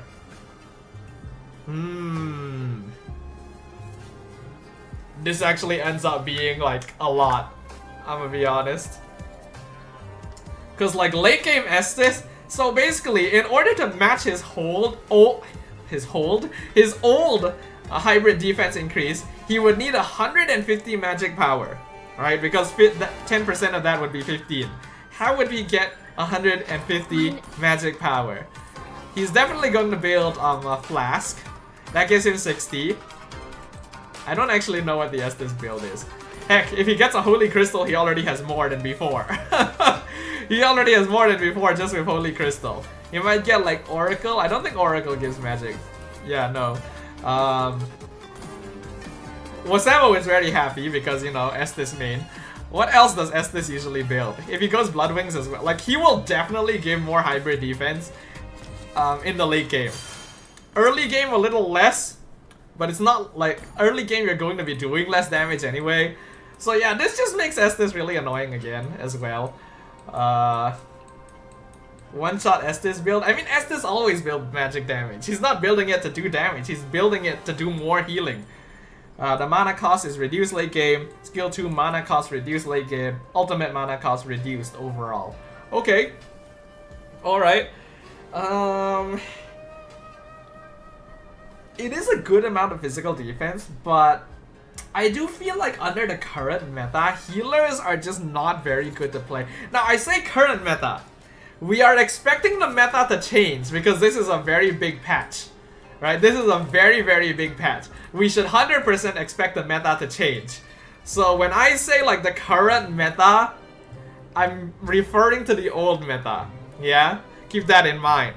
But on the old meta, this would not really help that much because there is still so much damage going around and good amounts of burst. Heck, Eve or Lilia would be enough to burn through most of your healing regardless. And you don't have like the tankiness or the utility of like heroes like Hylos to get out of situations, help your team get out of situations.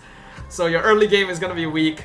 Your late game is annoying. Your mid game might be good depending on how you scale and what the enemy team is. This does make him feel a little better, but it really depends on how the meta shifts in order for this to feel like solid enough. Personally, I hope I don't see him. I hate Estes so much. Jachung asks, are we gonna rank later? Wanna test things out? We'll see, depending on the timing. But I do want to try Hirara and Ruby, actually. Okay, next up. Angela, optimized mana cost, so just basically cheaper skills, which is nice. Angela does sometimes run into mana issues, so this makes her a little nicer to play. Doesn't really change too much about her power level. She is still weak to CC, which there is a lot of in the current meta. Alright, again, old meta. We don't know what the current meta is going to be. And yeah, Angela's still gonna be about the same power level. Unfortunately, it just feels a little bit too bad to give up a mid lane or a roamer for a healing support. Because yeah, they can heal a good amount, but there's gonna be very niche situations where it works. We did see an Angela victory in MPL-MY when Chiku played it, but I think that's kind of a unusual situation. So it's a nice little quality of life for Angela, and that's about it. Florin is the same case. Will healer supports make a return? Because yeah, they are kind of like updating utility supports across the board here. Matilda got a really nice buff to damage. Estes heals a little bit, like makes his team a little bit more tanky. Angela and Florin just have cheaper spells.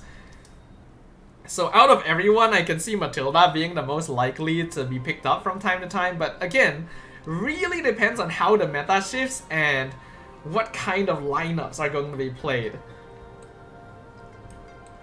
Next up we have Diggy as well. Adjusted hero to align with roaming, attribute changes, and adjusted mana cost. Base HP reduced by 27, HP growth by 5, physical defense by 5, physical growth by 1. So Diggy is just squishier for some reason. So they're definitely changing something about the roaming boots actually. Because I've seen this like once or twice now. They're changing something about the roaming boots to make heroes tankier. That's why Diggy is being nerfed. And then Estes also. But Estes got buffed based on HP. So what's the difference here? Was Estes that much squishier than Diggy? I wouldn't know. I don't know the numbers off the top of my head, but interesting. Skill 1 mana cost reduced, skill 2 mana cost increased actually, so it gets scaled now. Okay, sure. Personally to me, I actually want to see Diggy in pro play. I feel like Time Journey is still one of the best ultimates in the game because it just denies all crowd control. But I can see why he's not played, because without Time Journey, Diggy feels kind of rough. He's just not tanky enough, even if you go full tank. So we'll see what kind of changes we can expect going forward, but I don't really think we'll see too much Diggy unless there is some kind of big change to utility supports that makes them more viable in this new meta. Hilda nerf is necessary. Reduce the hero's early to mid game burst and increase her mid to late game durability. Okay. Base HP reduced by 80, skill 1 shield actually scales up to more, so that is what they mentioned about her late game durability. Skill 2 damage reduced by 20 across the board and 10% physical attack. She'll hurt quite a lot still, but a little less than before, and I think that's actually okay. I'm actually kind of okay with them slightly nerfing Hilda's damage, cause I don't want them to actually nerf her that much, cause otherwise she just becomes unusable. Hilda is always in that weird balance spot of like, she needs to do enough damage to be relevant, cause that's really all she offers, and she really drops off late game. She scales a little better into late game now. I think Hilda will still be a pretty viable pick in the pro meta, because there's very few heroes that can invade jungle and be a consistent threat across the map the way she is. But again, I did hear there were some jungle changes and roam changes, so depending on how those affect the game, we could see Hilda being better or worse. But for me right now, I think she'll still be around the same area in terms of strength and pick rate. Khalid, reduced early to mid game burst, increased his durability to improve overbalance. Ooh. Skill 1 damage reduced by 25 and 10% total physical attack early. So this actually adds up to a good amount. This adds up to about like 75 damage early, because remember it's 3 hits. Damage on minions is slightly higher, so his wave clear is a little bit stronger.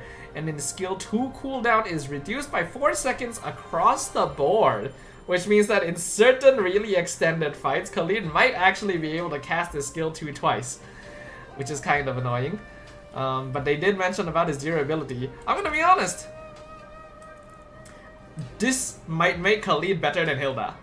And you could actually argue that Khalid already was better than Hilda even before this change, but I think this definitely makes Khalid a better early game like roam pick than Hilda. Because honestly that sustain is really good. Hilda probably still does a little bit more damage than Khalid, but not by that much, I would say. So okay, I think these are fine. These are very necessary adjustments, because like these two heroes were just a little bit too viable.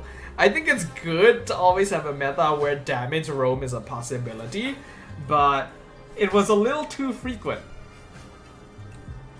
Kalea nerf slightly reduced the cast frequency of her control and mobility and adjusted her damage curve to reduce early game damage and increase late game damage. Base damage of second basic attack has been changed. It's now 60 less base, but plus 8 times hero level. 8 times hero level means that it will do more damage than before once she hits level 8. Yes. So at level 8, her second basic attack will do more damage than it used to. Before that, it does less damage. And then her third enhanced basic attack will do more damage, also at level 8. So basically, yeah, Kalea will do less damage overall before level 8, which is firmly in the early mid-game. Skill 2 cooldown increased by 3 seconds early, 2 seconds late. Okay. Will this kill Kalea? I don't think it'll completely kill Kalea, because she does offer a pretty good niche in the game of a single target pickoff hero that gives healing. But her trading ability was actually a big part of her early game trading as well, because we know how active level 1, level 2 mid lane is, right? A lot of trading actually happens around level 1 or 2 in the mid lane. So Kalea just straight up does a lot less damage at that particular timing. Again, this depends on how the meta shifts and whether or not we will still see those early game skirmishes in the mid lane. For me, I think Kalea is still a very viable pick, but she already wasn't a case of like picked every game. She's picked when the team needs a single target pickoff hero and doesn't have access to heroes like Cho, for example. So I think Kalea still fulfills that niche very well. I think she'll still be played. Minotaur, increase Minotaur's damage. Skill 1 damage increased by 45 early, 145 late. Good amount.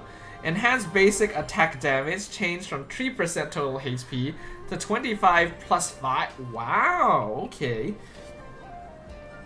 Minotaur definitely does more damage. Problem is, he's just a little bit squishy. Like, to be honest, I did kind of wonder why Minotaur wasn't really a popular pick in the recent meta, because recent meta is really shifted into big team fight gameplay, and Minotaur is supposed to be one of the best heroes for that because of the big ultimate and then the healing that he offers as well. Is giving him more damage really the way to go here? Personally, to me, I think that they could actually make him a little bit tankier stat-wise. If they did, I would straight up say that Minotaur would be like a meta-viable pick. Instead, they let him do more damage. And it honestly is a good amount more damage, but the big damage buff is in his enhanced basic attack, which he doesn't get access to that often. But he does get bonus damage in his enraged state as well. Obviously, Minotaur is not going to be doing a lot of damage in the first place because he's going to be building tank. So I don't think this will make Minotaur suddenly meta. It's just a slight bit more DPS. Well, I say slight, but it is actually a fair bit, especially in enrage mode. It's a tricky one. I personally don't think that Minotaur is good enough still. I think that really the issue is his bulkiness. It's just not enough, since he will also need to build flasks, so he's gonna be dealing with one less tank item than other tanks while having way lower base stats than, you know, Gatot or Hylos. So, this one's a little bit of a question mark. I don't think we'll see Minotaur still, though. Now we have Carmilla buff. Greatly increase Carmilla's threat when closing in on enemies in the early game and optimize the growth curve of her passive. Skill 1 base damage increased by 20, which is a good amount since it's the spinny flowers thing that hit you multiple times. And then stolen hybrid defense, reduced early, increased late. Okay, good adjustment for Carmilla. She's still not really gonna be that popular, but we know that there are like a good number of Carmilla players in pubs and they're gonna be quite happy about this one. She's a little more annoying early, steals a bit more defense late. That's about it. Slightly increased Khufra's early to mid-game damage. Enhanced basic attack deals 100 extra base damage. Nice quality of life, not gonna do that much. His enhanced basic attack is not available that often. Personally, if you ask me, I think that Khufra could be buffed by making his enhanced basic attack have a lower cooldown. If Khufra can heal more often, he would probably be a really good roamer. It's just he's a bit clunky right now. A lot of his abilities can miss. He's not as tanky as other roamers. Not a very good revitalize holder either, since he'll typically need flicker to actually engage. I think the problem is that his abilities are hard to land. You know, and even when they land are not really impactful enough. Not to mention that a lot of heroes can actually outdash his bouncing ball now. So that's the big issue. Nice quality of life, not gonna change much about his meta-ness. Atlas buff, wow. Increase Atlas survivability to adapt to the roaming hero attribute adjustments. What are these adjustments? I need to see this. But they made Atlas tankier. They made Atlas and Estes tankier, but they made Diggy squishier. Why was Diggy nerfed in stats? Atlas gets an extra 90 base HP, an extra 37 HP growth. 37's a lot, dude. That's like 400 extra HP late, and then an extra 4 base physical defense as well. Okay, I mean, I don't mind that. Atlas was already good. We'll see him a little bit more with this. Unless Diggy suddenly returns to the meta. If Minotaur gets played, Atlas is a little worse. If Matilda gets played, Atlas is a bit worse. Atlas is surprisingly not as good at dealing with healer comps. You know, I have lost count of the number of times I picked Atlas into Estes thinking, I can catch them all when they're together. And for Estes just to actually out-heal my team's damage. Insane. Jero says it's because Diggy has a high win rate in pubs and very frequent. Really? Okay, I guess that's in higher level pubs because I have not really seen much of him myself. They buffed Hylos! Base HP increased by 100, HP growth reduced by 10, so he does end up having less HP late, but more HP early. Base physical defense increased by 5. Magic defense growth. They made Hylos tankier? But they nerfed the Diggy? Why? What are these roaming attributes? I really need to see what this attribute adjustment is, because I don't understand it right now. Honestly, it's really just Diggy. If they just if they made all the heroes tankier across the board, then okay, I assume that they made the roaming attribute adjustments like reduced. But they nerfed Diggy, and they buffed one of the tankiest heroes in the game. Why? Okay, sure. Also increased Chip survivability, so he gets 119 more HP and another 18 HP growth. Damn. So they're making all the tanks tankier? Except Diggy? Base HP also increased on Gatot, physical defense increased by 5. Akai also 100 extra base HP, 3 less HP growth. Johnson, 3 more base physical defense. Tigreal, 119 extra HP, 17 less HP growth, 5 less physical defense, 1 less physical defense growth. So Tigreal gets nerfed in terms of HP as well. Like, he gets more base, but he gets less tanky across the board in terms of growth. Are you thinking Diggy is a tank? I'm talking about roamers. They're clearly talking about roamers. That's what I'm trying to say, sir. And then Grok also gets extra base HP, 1 physical defense growth. Edith has a lower cooldown on skill 2 in the late game, which is nice, but Edith just feels so bad right now.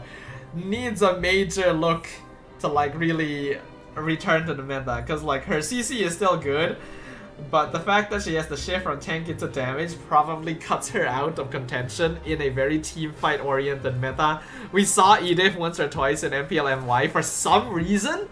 I still don't know why they picked her. I guess as a way to deal with Marcel, but I wouldn't really say it was the best either. So yeah, Edith still feels really shitty.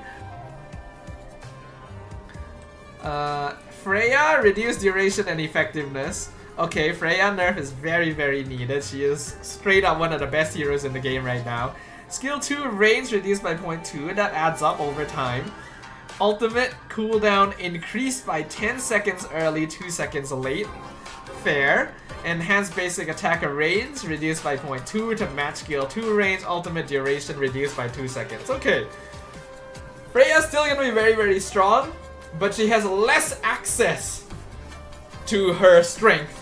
Because honestly, this extra 10 seconds cooldown is going to be felt in that early game. Late game, not too much difference. Early game, you will feel it, because you're not going to have the CDR to help reduce it either. So you need to be a little bit more deliberate with when you decide to ult, because otherwise you are going to waste it. And Freya does still depend a little bit on snowballing. So I think this is a good nerf. She could honestly be nerfed a little bit more, but I think this is fine. She's still gonna be strong, but maybe she's not hyper meta. I still think we're gonna see her banned in a lot of games though. Glue nerf as well. Glue has been sitting high on the win rate and ban rate leaderboards for too long. He decided to make some adjustments that free him from the ban list. Skill 1 explosion base damage reduced by 50 across the board. Ultimate attached regen reduced by 5% early. Oh, Glue is still gonna be really good, dude. Like, yes, his skill 1 damage was annoying, but that was not really the issue. This dude is impossible to kill. But at least he does have counters with Faramis and Vexana, right? I think it's fine for Glue to be kind of strong, like, as long as he still has counters, but I do think that they could afford to nerf his tankiness slightly. They already did by reducing the amount of HP he's healing early, but he still heals the same amount later on in the game, which I think still makes Glue very, very good regardless. Shiper says Ruby Glue counter, they effed Ruby S3 up so much. Yeah, I really dislike how long they made the cooldown. Like, I could see her changes in the other skills being kinda good with some practice, but the skill 3 cooldown is like, big oof. Really big oof. Okay, next up. Phobius. Slightly reduced the hero's laning ability in the early game. Base HP reduced by 100, physical attack reduced by 12, physical defense reduced by 3. So Phoveus is just not as tanky early on. He'll still be kind of annoying to deal with the later the game goes, and he's still meant to be a good counter to dash heroes, but he was just a bit too good overall before this because teams were just picking him up without dash heroes on the opposite side regardless. Because honestly, there's so many dash heroes in the game right now that it's a safe bet you're going to be facing one or two, and Phoveus was just such a good laner that it was worth picking him anyway. So I think a nerf here is very, very necessary, and I think this is a fair one of just reducing his stats without affecting his damage numbers or cooldowns too much, because I think those are okay. It's just, he really was hard to kill. So this is good. I think this is fine. Zusin nerf. We've noticed that Zusin was Zusin nerf again. Incredibly powerful in both high rank matches and in pro matches. Therefore, we've increased the cost of skill 2. Mana regen from each Crimson Butterfly has been buffed, so she gets more mana from her passive stacks, but skill 2 mana cost is increased. Basically, she can't use the lantern as long. I had to process that for a little bit to see what that meant. Basically, she will still be able to get the mana back, it's just that she can't hold skill 2 for as long as she used to. Right, because it'll cost more. So like she has to stop casting it so that she can get the mana back and then continue casting it. So a little less sticky, which is necessary because this hero is so difficult to handle, even though she has damage issues. Pro players know how to deal with it somewhat. We've been seeing Zusin's win rate kind of drop now that pro players know how to deal with her. But if you're not prepared for it, she still is like super annoying, like super duper ridiculous. She gets faster mana regen after casting, so her downtime is a little shorter in exchange for her lantern duration also being shorter. So honestly, I don't think Zusin's affected as much, you know? Like, the people that will be most affected by this are the people that just held skill 2 without giving a shit, you know? People who are used to playing Zusin won't feel the difference all that much. Eudora buff. We've adjusted Eudora's skill 1 to make triggering lightning chains easier. Superconductor duration increased, which is nice. And then skill 1 cooldown reduction from delayed damage is half of the skill's cooldown. Wow! So more spammable skill 1. That's actually pretty nice.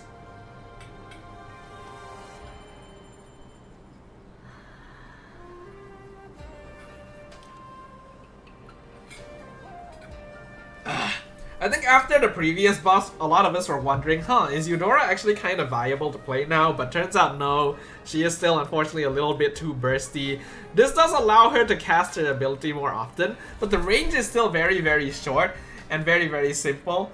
You're still going to be picking artillery mages a lot of the time, especially those that have better scaling into the late game, since mage is still kind of a secondary DPS role. So this is nicer to play for Eudora, but not going to make her meta. Jero says, actually the difference for Zusin will be felt in team fights, especially late game. We need blue buff now when playing Zusin. Yeah, I think that pro players know like roughly how long they can hold the lantern above people. So that's why I said that they'll probably feel it a little less than people who just chew it out willy-nilly. But Jero is correct in that once you do hit late game, and people are tankier and fights last longer, you will probably need some way of getting that mana regen up to keep throwing people, because having downtime in late game fights feels very bad, especially as a mage, right? Zusin was already dropping off a little bit in pick rate because, you know, heroes like Eve, Lilia just had more accessible damage options, even Kimmy in some cases. So this is a necessary nerf. I do still think that pro players will pick Zusin if they're comfortable with it, if the time is right for it. But yeah, not hyper meta. Ray says Eudora is underrated because skill 1 is now less than 5 seconds cooldown. I could see that being the case, but I think the problem is she's just too close range for a mage. She's very close range and doesn't have escape tools, right? Even heroes like Valier, who are ordinarily kind of close range, get like ultimate to have the ultimate that makes her range longer, have ways to push people away, has a built-in purify. Eudora just has nothing. It's either she kills you or she dies. I think that's the big problem right now. But she definitely will be more annoying with how spammable skill 1 will be especially since it's easier for it to also chain into her full combo. You could probably get 2 skill 1s quite easily in the same combo now. Okay, Aurora feels like shit. Slightly reduced skill cooldowns in early to mid game. Not enough. Aurora needs a bigger change overall. It's either in the damage or like the way her control effects work, because it's a little bit too hard for them to land right now. And having lower skill cooldowns does mean she gets more chances to try and land them, but it just doesn't feel worth it, you know? Especially compared to all the other mages that I've already mentioned before. So yeah, the Aurora still not gonna be meta. Suyo needs a nerf. Dude's a little bit too strong. Reduce a hero's early to mid game damage output. Skill 2 tap damage reduced by 20 early, 52 late. Why was it such a funny number before? Base damage of the first 2 strikes in hold reduced by 25 early. 45? Yeah, 45 late. Final strike reduced by 40 early. Why are his numbers so weird? I never knew this. But yeah, a fairly notable nerf to Suyo's damage, which actually is going to hit him quite hard. Because the reason why Suyo was still so valuable, even with his vulnerability to magic, was because 1, he had high mobility, 2, dude hit like a truck. And now, he honestly deals a lot less DPS. I cannot be certain, but I feel like it's not impossible that this could take Suyo out of the meta. I'm gonna be honest with everyone.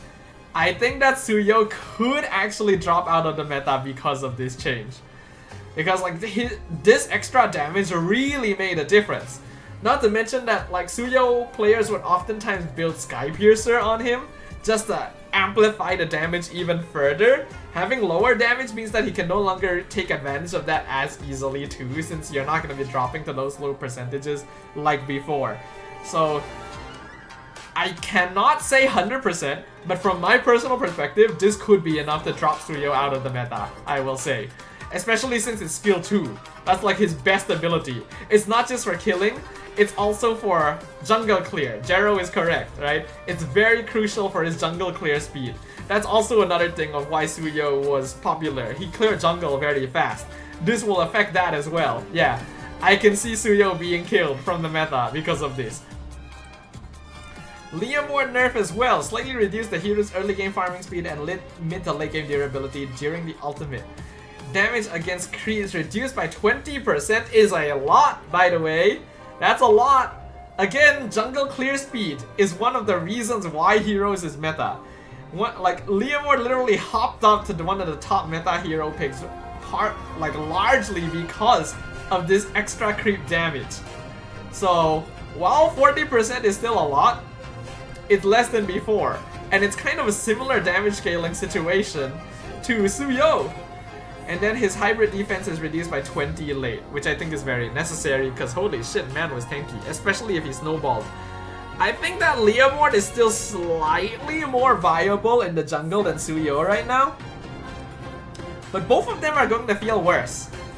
Which makes me wonder, what are going to be the viable jungle picks after this? Because not a lot of jungle heroes got straight up buffs in this patch. What jungle heroes got straight up buffs? Like, I'm not talking about small things like Ling here. I guess Yin, but I don't think he's gonna be good. I don't think Hanzo is gonna be good.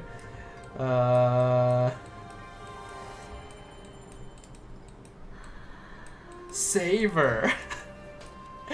Could Saber take their place? I think Saber did definitely get a good buff, but is it enough?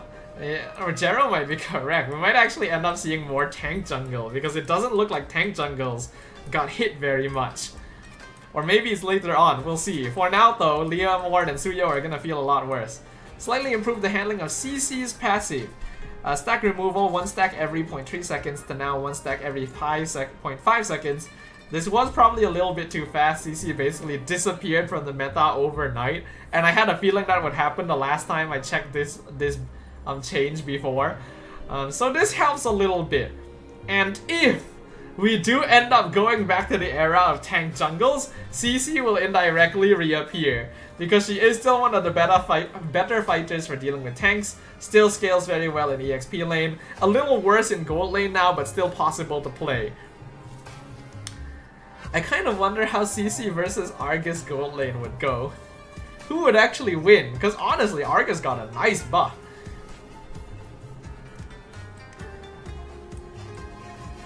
Next up, Claude. Okay, Claude nerf is needed.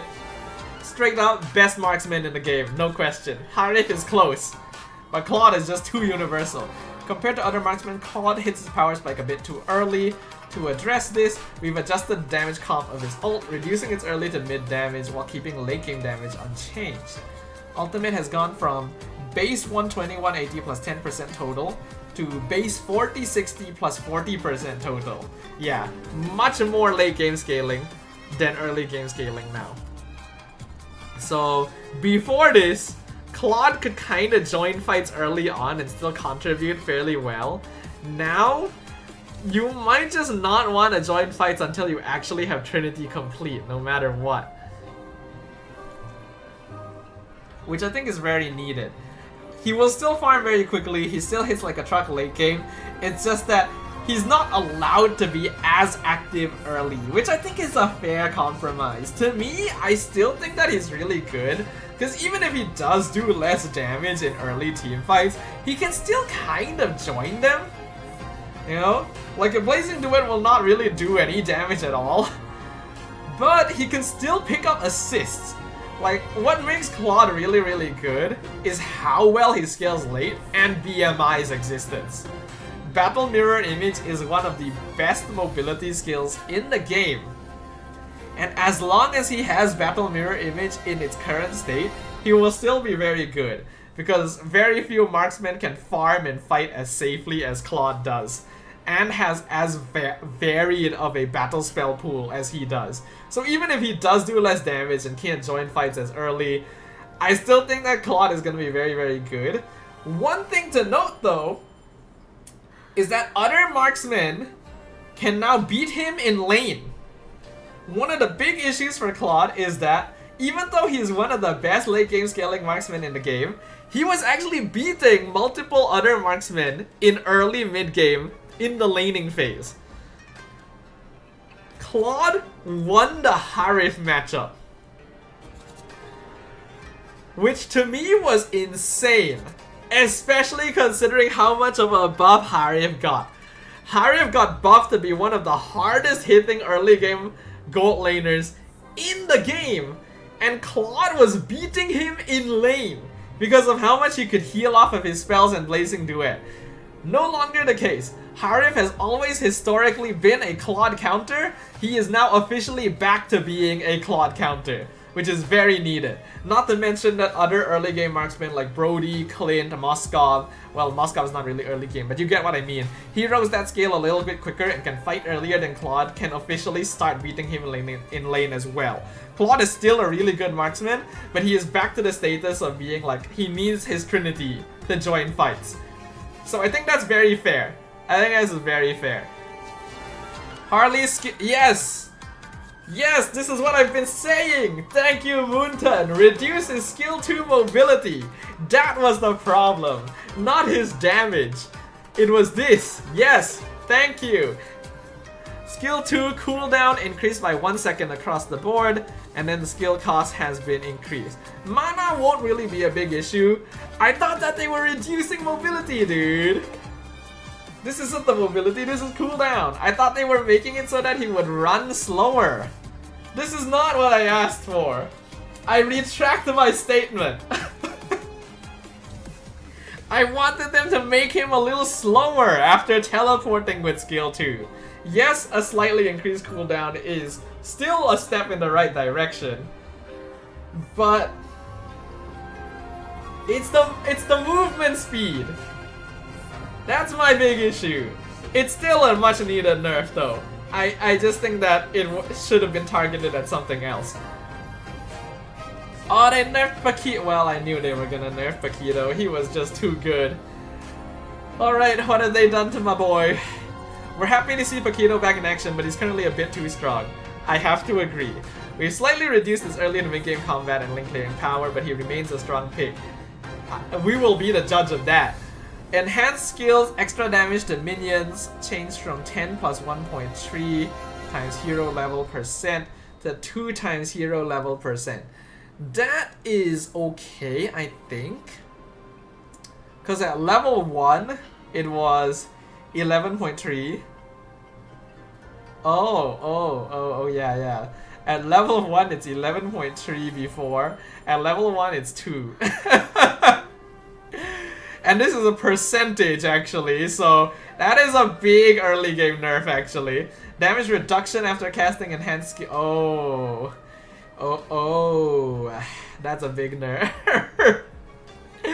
That's a big nerf, actually. Yeah, so his enhanced skill, extra damage, and damage reduction have both been changed from 11.3% at level 1 to 2% at level 1.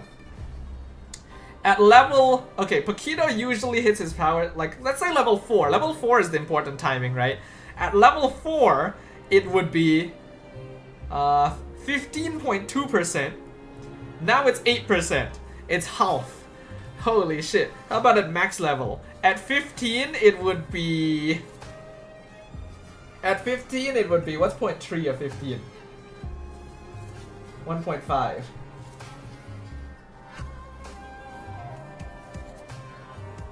It would be 26%. He had 26% at max level before. And now he has 30. Oh wait, no. Is that right? Did I calculate that right? What is 1.3 times 15? 15... It's 16.3, right? No, 16.5. So it's 20... So it's more in the late game? Actually? Is it actually more in the late game? That's kind of surprising. Now, okay, I'm gonna pull out a calculator. I don't trust myself right now. Something doesn't feel right. 15 times 1.3, 19.5. Okay, I was counting it wrong. So yeah, before this at max level it was 29.5%, now it's 30%. So his skill damage to minions and damage reduction at level 15 is about the same as before, but it is now way less throughout the rest of the game. In fact, at his very important level 4 spike, it's half of what it was. So this is actually a very big Paquito nerf. I can see Paquito still being somewhat solid, but he's not as free to play. Because before this, Paquito was actually just free. He was a free pick. You know? Like, he was so strong that you could pick him no matter what. He could invade jungle early, he could fight early, he could one-shot people at level 6. So I think it's very needed to nerf him, but I wonder if it's too much of a nerf. Cause like, around level, let's say level 8, right? Like halfway through the game, it used to be about 20%. Now it is 16%. A little, like, the longer the game goes, the less the difference will be felt. The most notable change is gonna be before like level 5, I think. Right? Like before level 5, Paquito will feel a lot weaker. But I think he's still quite solid, because they didn't change his damage numbers or his shield numbers. They just reduced his damage reduction and his minion clear speed. In the late game, he'll still be just as viable. So I think this is very necessary. It will 100% drop Paquito out of first pick material. There is no longer a reason to insta pick Paquito, but he is still a pretty okay hero pick. My issue is just with like how the rest of the meta will progress, because like Paquito will feel worse against tank junglers, right? He's always felt worse against like tanks. He wants to like burst down squishy heroes. And if squishy heroes are not as viable, with like assassins and fighters starting to be phased out of the jungle, then Paquito will also indirectly see less play. So that's the thing. He was just buffed some days ago, but Moonton let so many buffs be there for so long. Why force the Paquito nerf? Because his buff was genuinely too strong. And they honestly left it for a couple of weeks. As a Paquito lover, as This is one of my favorite heroes in the game. I personally think they buffed him too much. So he actually did have to be nerfed. I have to agree. Is it a bit much? Maybe, but I actually think it's an acceptable amount. Because he's still going to be pretty strong in the mid to late game. He's just a little weaker early. And that was their goal as well, right? So I think this is fine. Okay, that's all the hero changes. But we are not done, everyone. Let's go with the battlefield adjustments. We have control optimization. Oh, you can now drag skills to a hero's avatar for quick cast. That's actually really nice. Within 3 seconds of losing a hero lock with no new targets, the previous lock will be restored. That's also really nice. So basically, this is all to counter Sun. Optimized locking status, casting a skill will no longer change. Okay, that's really nice. Enhanced basic attacks will now be cast no longer interrupted. Ooh. Enhanced basic attacks will no longer be interrupted by skills. Wow, that's actually a big change.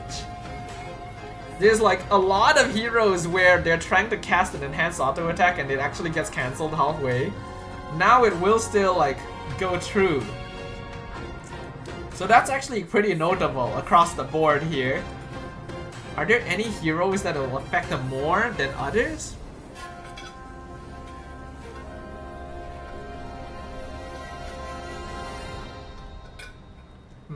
Probably cases like Guinevere or Yu Zhong. Yeah, cases where like the enhanced auto attack gives you like some kind of really big buff will feel a lot better. Dear off. Okay. Optimize skill buffering. When your hero is controlled, quickly releasing the skill will stop it from being buffered, preventing accidental casts when the control effect ends. Yes! Yes! Oh my god, there have been so many cases where I got stunned midway casting something and I'm like, oh, I don't want to cast it anymore, but it got buffered. Okay, so what do we need to do? If we release a skill within 0.3 seconds after a control effect, the skill will not be buffered. If you release it after 0.3 seconds, the skill will be buffered and cast automatically. So this needs a little bit of adjustment. Because you actually do have to react to the situation now. Right? If you don't want your skill to buffer after you've been CC'd, you need to quickly release the button. Which is actually not trained behavior. Because for basically all of us, we are used to the behavior where when we release the button, we cast the skill. Right? So this could actually still trip some people up. Because we are used to situations where release button, skill gets cast. In this case, once we're crowd controlled, we have to release the button for it not to cast. Right? Because our autopiloting, our subconscious behavior is, oh, I've been CC'd, I'm going to hold the skill button and then release it after the CC is over so that I can aim it myself. But that's actually wrong. You need to let go. Which is really going to trip people up. I will admit it, I will get tripped up by this. Because this is not normal, right? You do not think like, oh, I'm CC'd, I'll release the button. Because normally, releasing the button casts the skill, right? In this case, we release the button to not cast the skill. It is very anti-built-in behavior. So this is something that we have to get used to somewhat. But I like that at the very least they acknowledge it and finally add something in to deal with it. We will need to train that. Skill wheel aiming. Added skill wheel size and skill settings, allowing you to adjust skill wheel. Okay. Alright, that's nice. Custom UI. Okay. Alright. What have they changed with the roams? To improve the flexibility of roaming blessing, all blessings can now gain EXP and gold by dealing...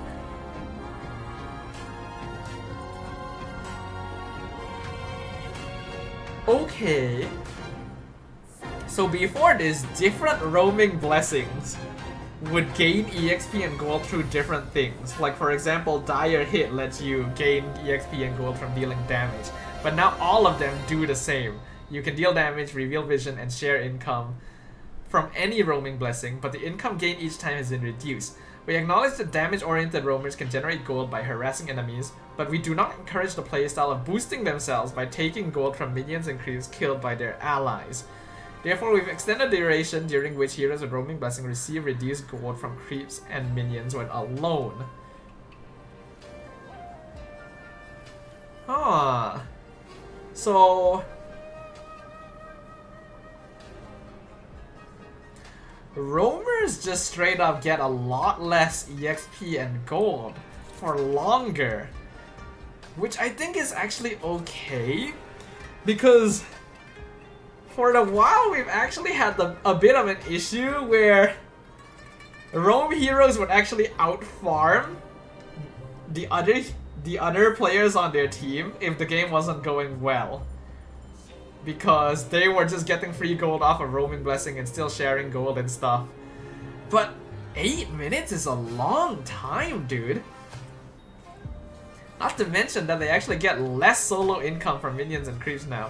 So what this means is that in the past, if you were a roamer and you had a minion wave in front of you and there was no one around to take it, you could just basically take it and just deal with the fact that you only got half the EXP and gold because at least someone's getting something. Now you only get 30%. Which means that you may actually really want to hold that minion wave for your teammate, right? Instead of trying to clear it for yourself. Like if there's a wave of minions coming in, your teammate is still running to the lane. There are many cases where the roamer or the jungler even would just take the wave. Even though you're probably able to make it back to the lane to catch it if they help you hold it for a short while. Now you really need to hold it because you're just not getting that much in return. It's not really worth it to steal minions away. But for 8 minutes, I don't know how I feel about that. That's a very, very long time. But okay, that's a notable change. And then we got revamps. Dire Hit gains force while moving, gradually increasing movement speed.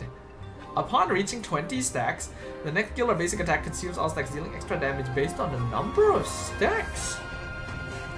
Interesting. Interesting. Dire Hit can give movement speed. And movement speed is honestly a very valuable stat. My question is, how does that movement speed build up? Is it based on distance traveled? Let me look at the blessing. How does it build up? Gains force while moving, gradually increasing movement speed. Is it based on distance travel or time passed? Because if it's time passed, then it doesn't matter how fast you move, you'll get it around the same time. If it's based on movement speed, then it means that faster heroes naturally want to build Dire Hit. It is distance, Lilo says. So yeah, Matilda, as you guys are pointing out, will get a lot out of this. Marcel as well may have reason to go for this. Any hero that wants to build rapid boots may have a reason to go for this. Next hit consumes all stacks and deals extra 2 damage. How much? Can we see the number? Damn, I wish they would give us the number, dude. How much damage per stack does it do? Because that makes a difference, dude. I wish we got more numbers sometimes, even though we get a lot of numbers in other cases. But okay, that's interesting. I actually like that. That's kind of fun to think about. It gives you a little bit more, and it definitely helps for like damage roamers, because not even Matilda, right? Hilda, Khalid, Helkurt, Natalia, all heroes that want to move around the map a lot and very quickly will benefit from this. So yeah, that's pretty nice. Conceal, cooldown reduction. This was previously nerfed quite hard to 80 seconds, and then we started to see basically no one really use it all that much. It is still very popular though, so this is just a nice buff overall. Makes you kind of wonder, okay, which roam... I think it's interesting now because it means that roamers actually do have to think about which roam blessing they want to buy. Because all of them can gain gold off of damage and vision, you know? Conceal is still really good, but part of the reason why Conceal was so good was because it gave you movement speed on top of the slight invisibility. Now Dire Hit also gives you movement speed and extra damage. Now granted, Conceal gave your entire team movement speed, while Dire Hit only gives you movement speed. But it's still like a notably closer change where heroes have to think about what could be better based on the game. Right? Gurky asks, Dire Hit show before Lord fight, then Conceal after Lord. Maybe. I think this needs some experimentation actually. I could see players kind of messing around with this a little bit. Cause yeah, roam swapping is still possible. Okay, and then rapid boots. In the current fast-paced meta, combats occur more frequently, leaving less time to be out of combat. Therefore, we've removed the out-of-combat movement speed boost and increased... Oh! Oh! So basically, in the past, rapid boots moved faster outside of combat than inside of combat. Now you move at the same speed both out and in combat. But I don't remember what the number was before. Right? Because they just say it went from 65 movement speed to 55. 65 is the movement speed we had out of combat. I don't remember how much movement speed rapid boots gave us in combat before this. Do you guys remember what that number was? Because I don't. It was 35? Holy shit! So rapid boots lets you move to like an extra 20 movement speed in fights in exchange for not being faster outside. What the fudge? This pairs with Dire Hit. More heroes might want to build rapid boots with Dire Hit. Heck, not even roamers necessarily. Like, if you're a squishy hero that wants to move around the map and like... Tough boots is still one of the better boots in the game because of that resistance, but if you are squishy enough that a single CC will kill you anyway, then you may as well go rapid boots. Oh, Yoshi says it was 65 out of combat, 45 in combat. Even so, 10 movement speed is a good amount. This is actually a really solid change. And kind of scary, actually. Because, like, now Marcel can just keep running in and out of the fight without needing to worry about, like, being slowed when he's hit in combat. Of course, Marcel did get nerfed, probably in preparation of this change as well. So that's really, really interesting. Okay, this is fun. Jero says mid laners rejoice with rapid boots, get rid of the wilderness blessing, go bargain hunter, yeah, things like that. I can see the meta shifting a lot because of this. It's already fast paced, this could make it faster. Dire Hit and rapid boots may make the meta faster. We'll see. Berserker's Fury. We've noticed that crit-based heroes are struggling to see play as their damage against frontline heroes fell far behind that of attack speed effect heroes. Yes, to address this, we've given crit-based heroes way more ways to damage frontline heroes while keeping their damage against the backline unchanged. What does this mean? So it gets a slightly less physical attack, slightly less crit damage, but it now has a new passive. When basic attacks crit, they deal... Whoa! Extra true damage equal to 12% of the damage before reduction.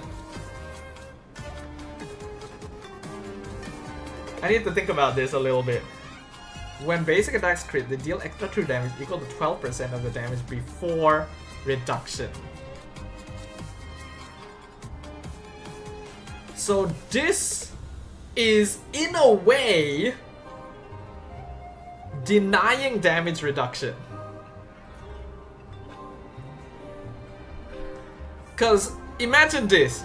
Let's say that your crit did 100 damage and your opponent that you crit had like enough physical defense to block like 12% of it. So before this, they would have taken 88 damage. Now, they will also deal an extra true damage equal to 12%, which in this example is exactly the damage that they blocked before.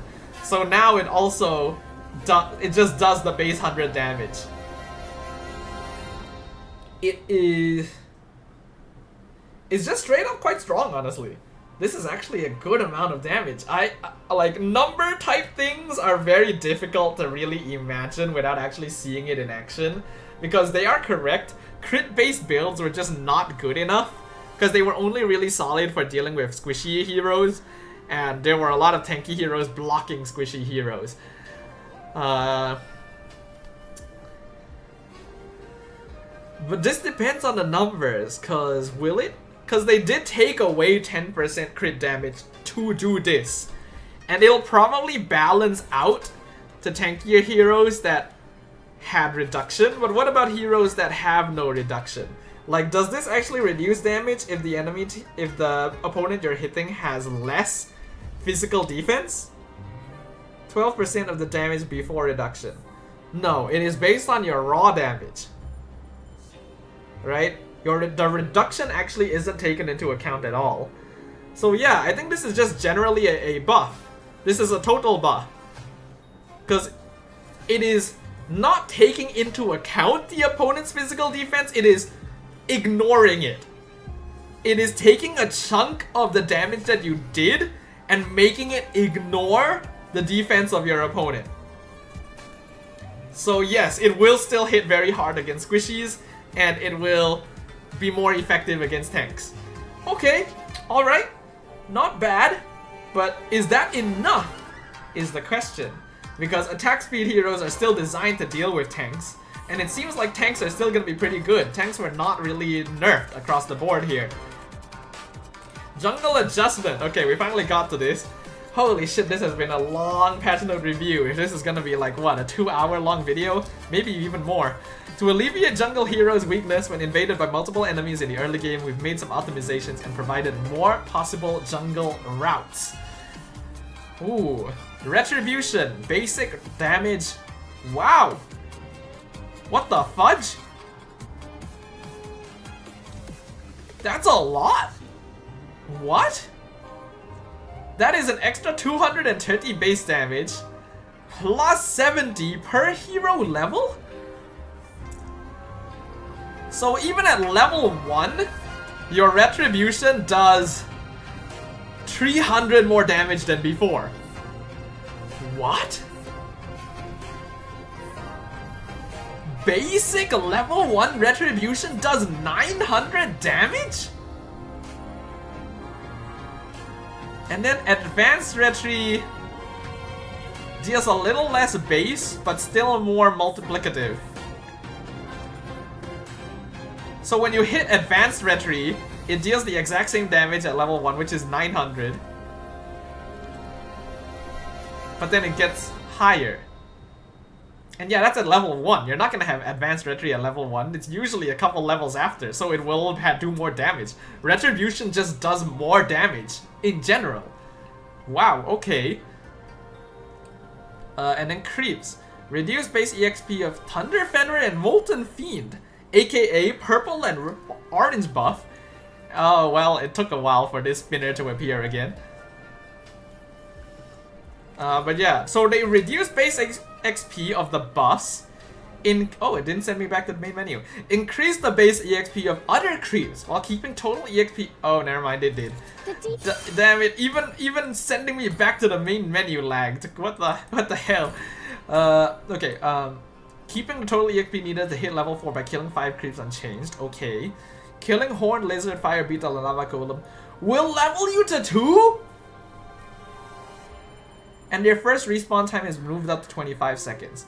So, okay, what was their first respawn time before this? Was it quicker than 25? Wait, you don't need to start on buff? Oh, that changes everything. That watching changes everything. You don't need to start on buff. Increase base HP of Horned Lizard, Fire Beetle, Lava Golem, and Thunder Fenrir. And reduce base HP of Molten Fiend. So orange buff is squishier, but the everything else is tankier, including purple buff. That's weird. Okay. Slightly increased late game gold rewards from all the jungle camps as well. I was wondering what they were going to do when they said they wanted to make jungle pathing more flexible. This is insane. I now understand why Red Tree deals more damage if they are making all the camps tankier, except Molten Fiend for some reason.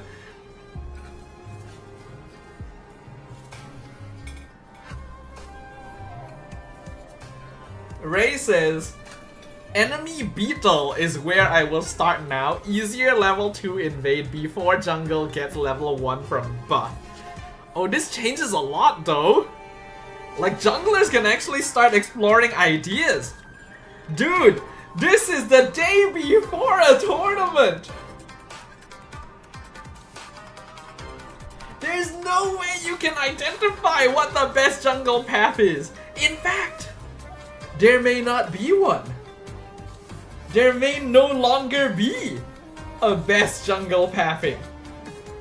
You may actually just have to adjust to which camp you start on based on every game now. Cause like any camp can get you to level 2. You could invade and steal a camp to hit level 2. You could take one of your easy camps to hit level 2. You could take a... I assume you can still hit level 2 by taking a buff? Oh, this is fun. This is really fun. Oh dude, man, I'm so sad I'm not casting MSC. This is so fun to watch. You don't know where the junglers are going to start. There's so many strategies you can do with this.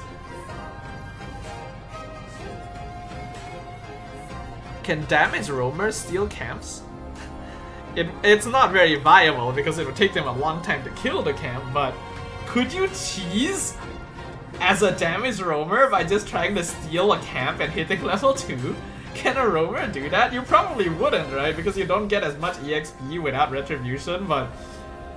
Huh. Why do they say purple and orange buff? One is red, the other is blue. Why make it complicated with non-primary colors? I don't think I need to explain. You just have to think about it a little bit. Oh, this is very fun though. This changes everything. This really changes things. Not to mention that a lot of the junglers that had quick jungle clear, like Leomord and Suyo, got nerfed. Right? We were thinking like maybe Fredrin and Baxia may regain some popularity if the quick clear junglers were gone, but them not clearing as fast may feel worse now. Fredrin, maybe. Baxia still clears pretty quickly. So maybe Baxia will become like the premier jungler, right? You know what? Thinking about it, Baxia might be the premier jungler. Because he is tanky to avoid invasion, he can easily invade, he's got the movement speed to do it, and he's got one of the faster clears among tank junglers. He didn't get nerfed either. Baxia may be one of the best junglers now. With like the nerfs to Leomord Suyo. RIP YSS? How is YSS? YSS may feel kind of... I don't know, I feel like any jungler that can get invaded might feel worse now. You might have to like properly draft to defend your jungle and make sure your opponent can't hit level 2 off of one of your creeps. Especially the golem, right? The one that's closest to the river. Right? That like Beetle is the easiest to steal from a secret point, like a point of like you won't know it's happening.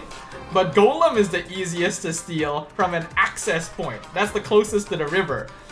Oh man, okay. Fun, I like that. I do like that a lot. So these are just UI optimizations.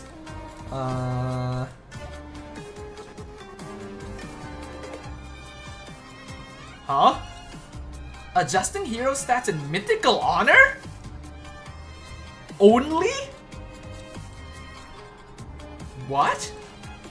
Hold on, does this mean what I think it does? Mythic Honor has different... Oh, I don't like that. I don't think that's a good idea. Why? Why would you do that? Wait, that's so weird. Alpha has reduced ultimate cooldown. Edith has reduced skill 2 cooldown. Dirov has increased physical defense reduction. Melissa has skill 1 cooldown. Cecilion max mana increase is higher. What? So what? Pro play actually uses this then, right? What about tournaments? Do tournaments use this? Oh, it does! Tournament matches! What the fudge? I don't like this. I don't think this is... No, no, no. Please don't do this. I cannot... As a caster, I cannot have the memory of 2 different sets of stats for the same hero, dude. Please. I know I only really need to think about the tournament version, but what the fudge?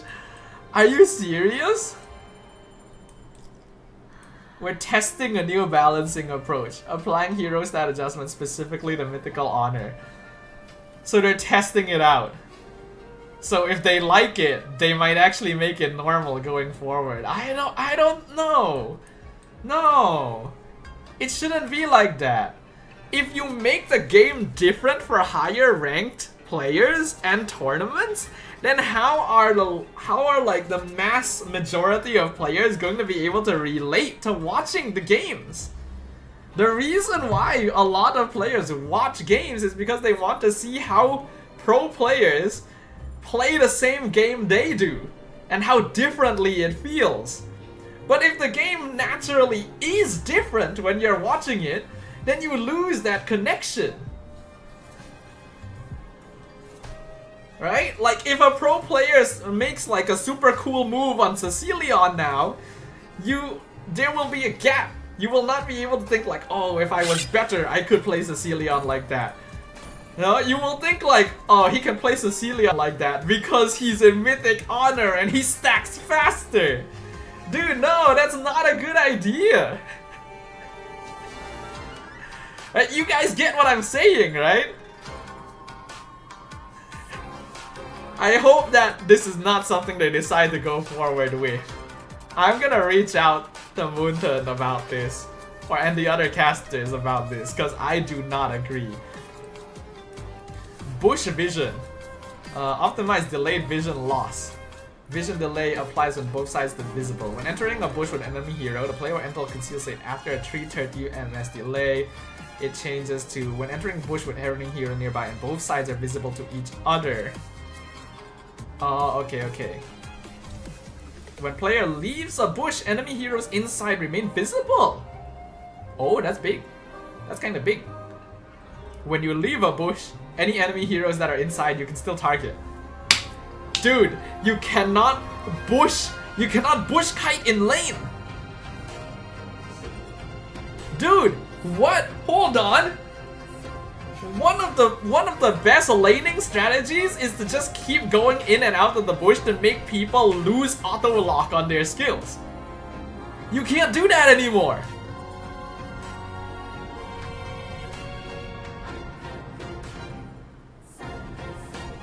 Yo! That's crazy. That's crazy actually. Holy shit, this is a big patch. Okay, is that everything? I think that's everything, right? Okay, we are finally done. Wow. Wow, everyone. We got some insane stuff at the end here. Big changes to roaming, especially with rapid boots. A little bit more difficult to decide which roam blessing you want to start with. Huge changes to jungle, because you now really can just decide how you want the path. I don't agree with having different changes for Mythical Honor and above. Please, no. Bush changes, honestly gonna affect the game a lot overall. Jungle change is definitely the biggest one though. That's the one we're going to see the most out of. Okay, well, I'm speechless, honestly, everyone. This has been one of the longest patch note reviews I have ever done. And I am glad that they dropped so many bombs at the end because it kept it interesting. I'm not gonna give too many final thoughts. I think I've already explained enough. This has gone on long enough. I'm gonna be ending this patch note analysis video here. By the time this comes out, we will probably already have seen some pro players experiment because we got the Asian game qualifiers starting tomorrow, right? So yeah, I'm looking forward to seeing how that goes. But thank you everyone for watching this patch note analysis video. Make sure you guys drop a like, subscribe to the channel, comment below what you guys think about the changes and my thoughts and everything, right? And yeah, I'll see you guys on the next video. Thanks everyone, bye bye. Okay, YouTube section done. Damn! Some crazy things happening here in the patch note update. And definitely the longest one I've ever done. Holy shit, it's midnight. I think that was actually more than 2 hours. Crazy. I've been talking for so long.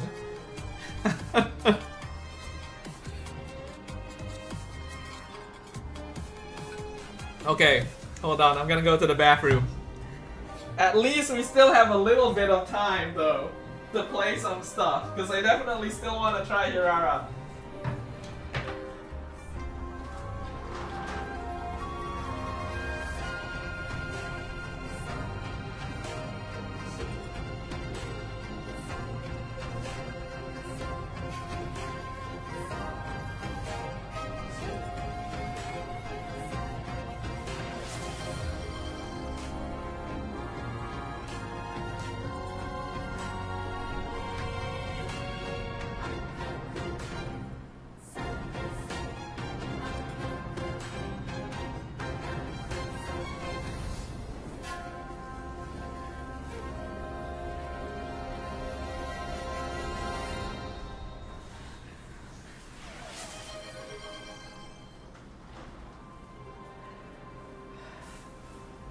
Okay, by the way, earlier, who was it? Yoshi, right? Yoshi asked why it was purple and orange still. It's because League calls them red and blue buff. Do you still require explanation after that?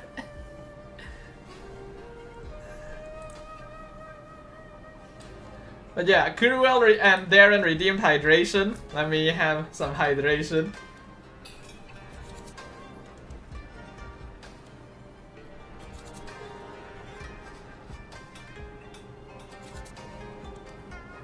Ah, holy fudge. Oh.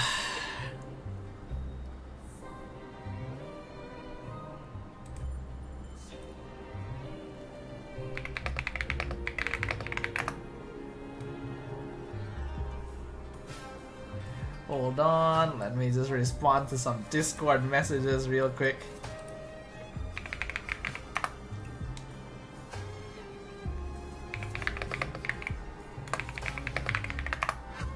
Okay.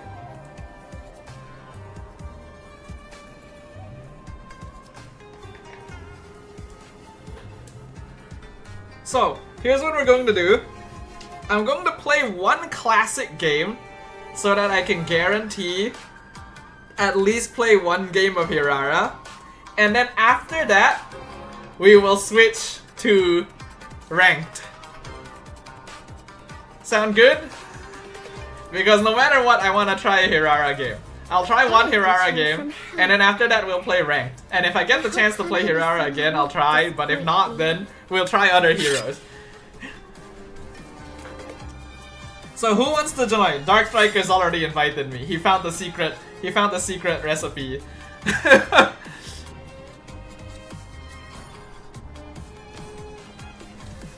Alright, who wants to play? You know what? Fudge it. I'll accept people who request because I am too tired to look at order. And it has been too long, I don't remember who came into stream first.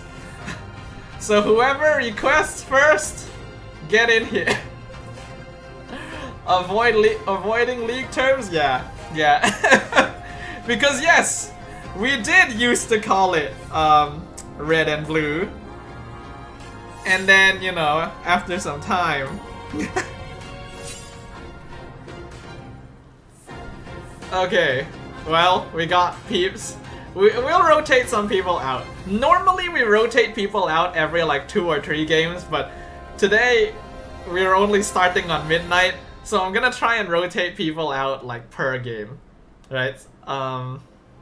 We'll see how it goes. We'll play it by ear. Cause I have been talking for too long and my brain no longer works.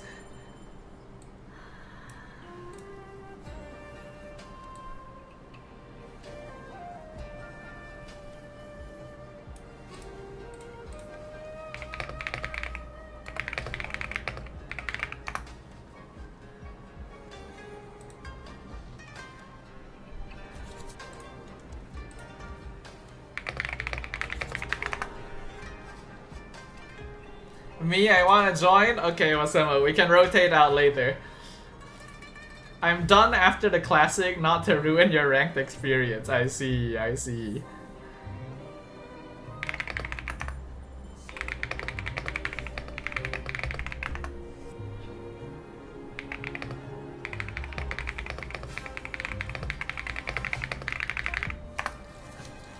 Oops.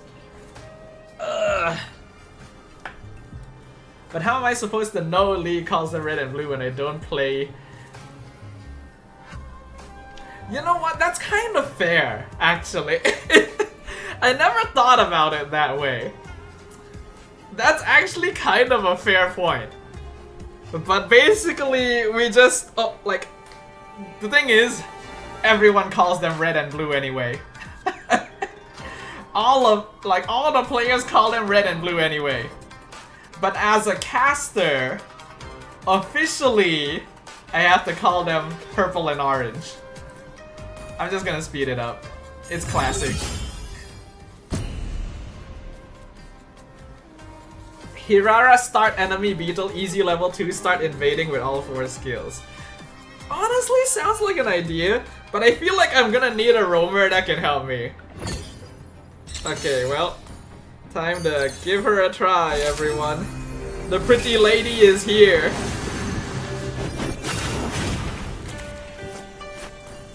Even the Where the heck is the floor? pales. Why is the floor missing? Wait, I thought it was just like a bug earlier. Is it missing for everyone? Is that the new like UI or is that a mistake? That has to be a bug. You do have the floor. Okay, it is a bug then.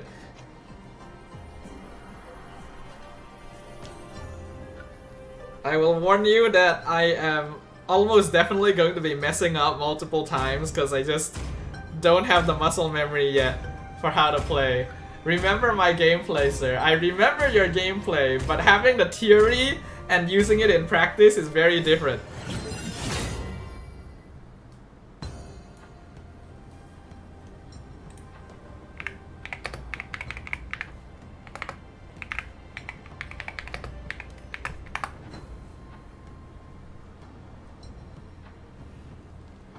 Okay, let's see. So yeah, skill 1 is the mobility skill, skill 2 is the damage skill. So I'm gonna try Ray's idea of invading. This could end up being bad for me, but it's classic, you know? We gotta try it out. No fudging way. No fudging way. You cannot be serious. No. The fudging mirroring app crashed. Oh my god. You cannot make this up. You cannot. I literally cannot, like, do anything about this right now because I am in the middle of trading shit. No.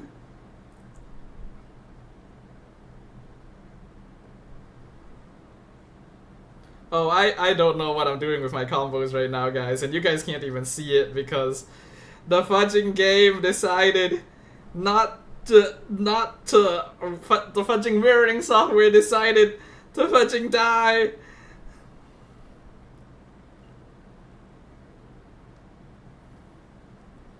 And I can't even restart it because I'm in the middle of the game right now, dude.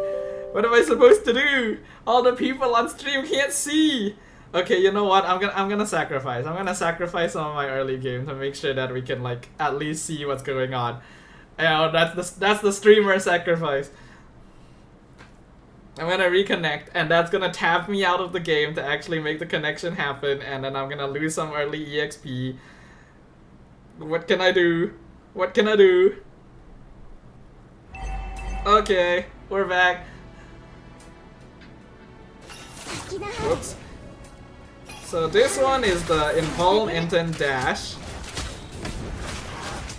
Okay, that's how that works.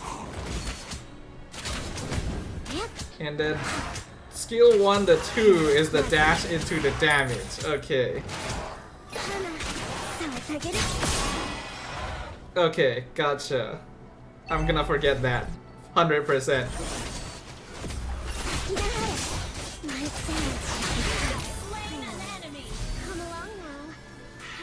So, involve into dash. And then dash into damage. Yes, okay. Are you trembling from excitement? Solo kill. Dash into damage. Battle spell on CD. Involve into dash. I don't know how I got that. I was stunned. Dash into damage. Okay, so far so good.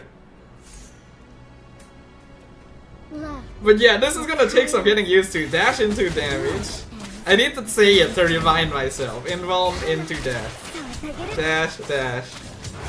Yeah, okay, okay. Again. Oh, I get 2 charges at once. I thought I got 1 charge at once. Dash into damage. Damage skill. And then it recharges, so dash is okay. Still your wandering eyes. This does take a little bit of skill to play, actually. It needs practice, I can say that for sure. Mega kill. You have slain an enemy. Cause it just doesn't feel natural, I'll be honest.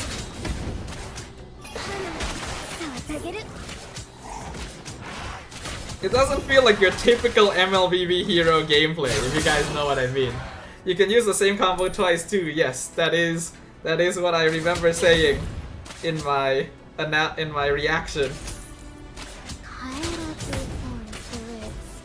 Nathan believes.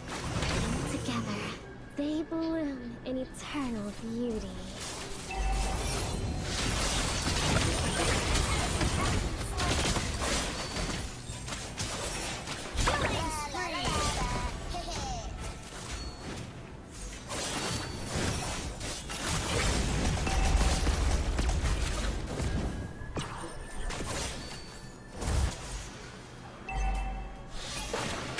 Only that final fleeting moment will Hanabi-sama burn. Our turret has been destroyed.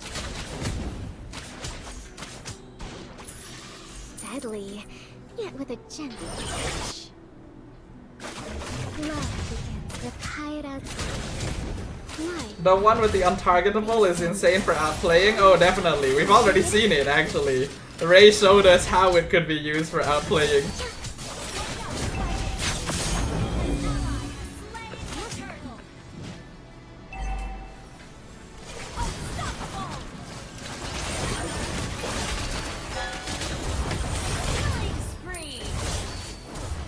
But yeah, this is definitely very unnatural for an MLBB hero. It's like, it really doesn't play the way a normal hero does.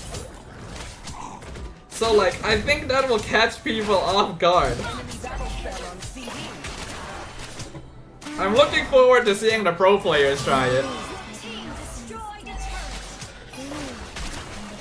If Hirara was released a lot sooner, she probably would have been my... Oh! You know what? Yeah, I can see that. 妨げる But at the same time, would it really be the correct?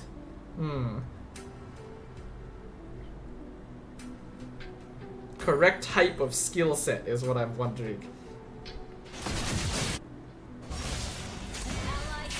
Oh, I probably don't want to go in there. But I'm gonna try it anyway, because you gotta limit test a little bit, you know? Yeah, obviously she's not gonna be able to win that, but she did do a good amount of damage. And the invuln frames were pretty solid. Let me see Ruby's gameplay now. She's on low HP, so she should be healing, but it looks like she's not actually healing that much. 絶えらず ember still burn.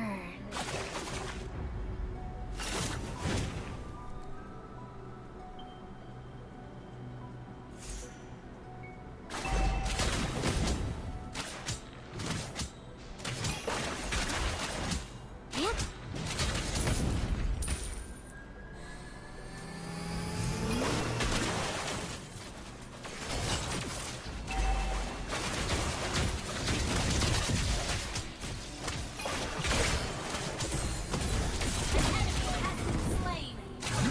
Yeah, being able to target people in Marcel's ult is feels kind of cheaty.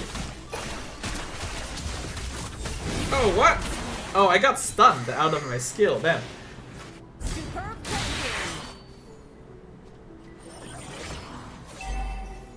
Can she win against current meta heroes and dominate the meta? That's the question. No. I like and hate how you don't need to use both combo skills before it has to start recharging. No, I think that's necessary. If you have to use both skills and then start recharging, that's insane downtime. That is so much downtime. That would just kill the hero outright, you know? You can't have that much downtime. When the fire moves around, the Hana, 妨げる Hana, 妨げる Yep. Does it hurt? Our turret has been destroyed.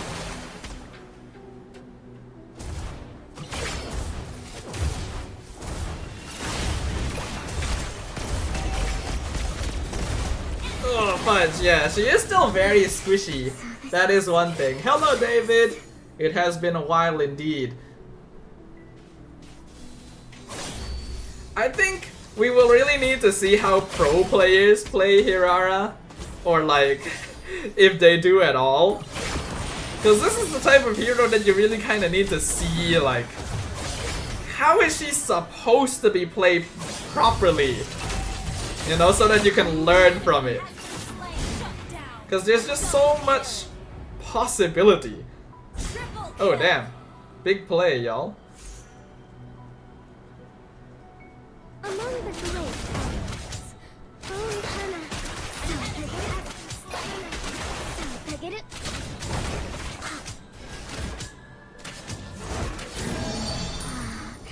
It's draped in such splendor. Your team destroyed a turret. Our turret is under attack.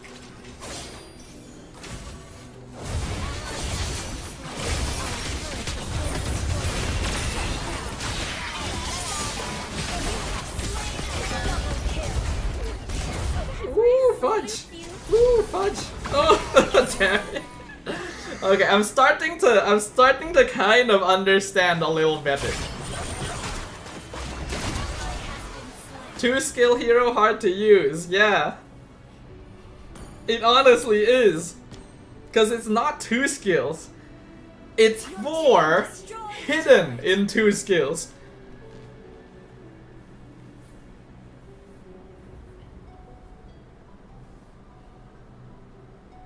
We don't need to see how the pros play Hirara, we need to see how epic players play her, so we know what not to do. Well, to each their own. An enemy has been slain.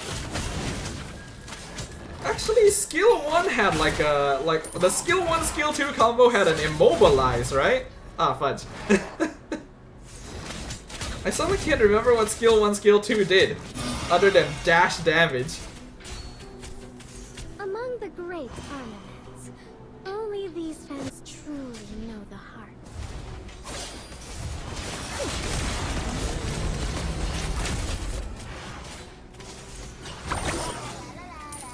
It does have the mobilize. Okay, okay.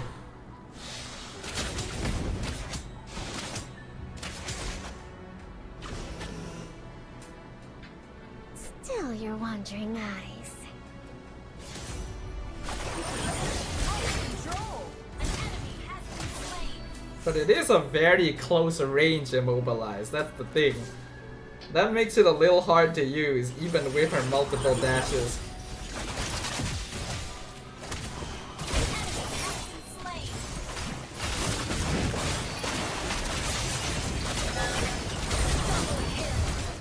Ah, fudge. Slain.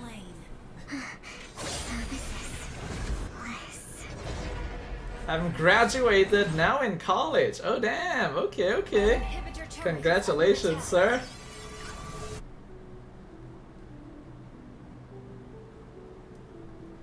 It is a full circle, that is true.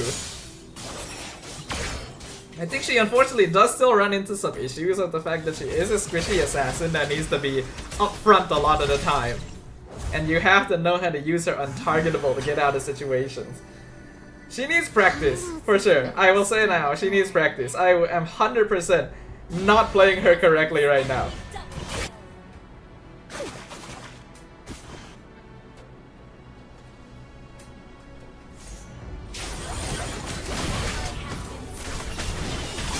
Dude, why didn't my skill come out? I was playing the dash in immobilize and it just didn't happen. Our turret has been destroyed. Our turret is under attack. Was it on cooldown? That's the thing, I can't tell when it's on cooldown sometimes because I have to look at the arrows. But that's not something you're going to be looking at most of the time. You're going to be looking at the skills. If we're playing a rank later, can I play Hirara? You can, yeah, sure. If we get her. I guess people aren't really banning her yet, though. My son has buried me back. Inhibitor turret is under attack. Enemy battle cell.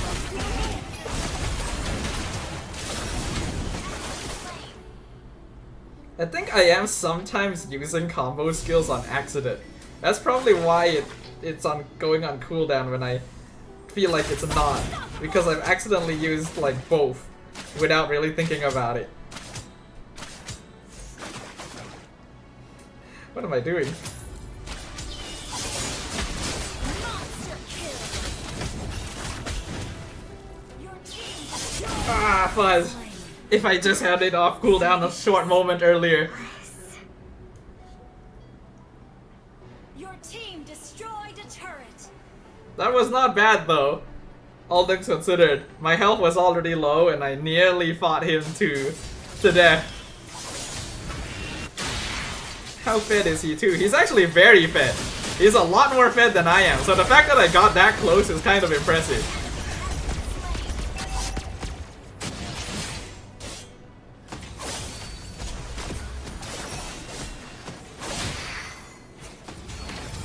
I obviously have not been farming jungle, so it's expected that I'm not very farmed right now. I've just been fighting because I've been trying to practice. Such a delicate flower. We're ahead and roll. Yep. Hana, get it? Deadly, yet with a gentle touch. Kill. Godlike. Double kill. Wiped out. Damn, y'all are going ham. Tanking. Superb damage. Still your wandering eyes. Legendary. The double dash needs a bit of getting used to as well. Yep. Your team Damn, they're already pushing.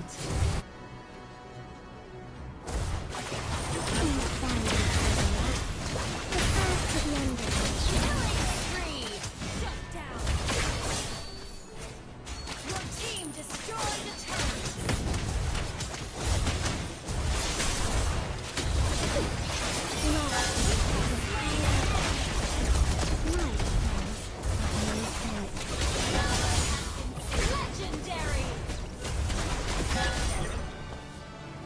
Okay. Yeah. Needs practice. Definitely needs practice. But okay. Interesting at least. I can see her being more fun to play once you understand a little better what you need to do with her. Chaos before the scattering happens. But alright. I got carried, yeah, for sure. GG's, please. Good job. Why do I have a purple bar at the top of my capture? Was that always there? Huh. I don't remember.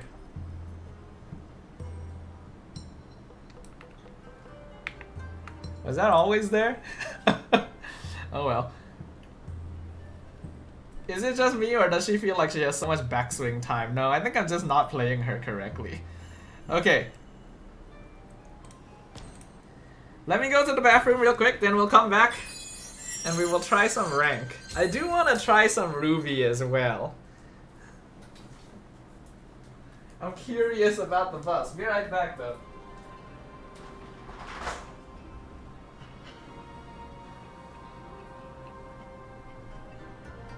In this rotten world, the one flower that must never wither is Hanabi-sama's smile.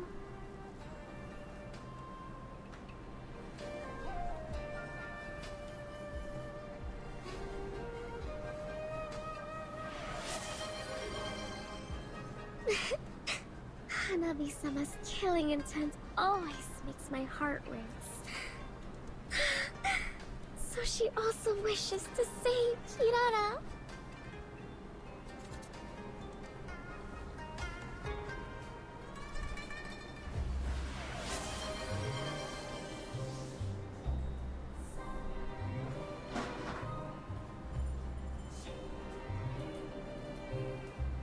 Oh.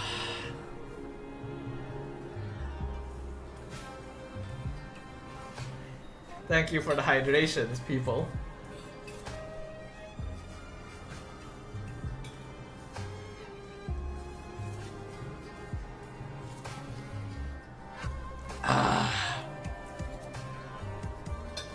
Water good.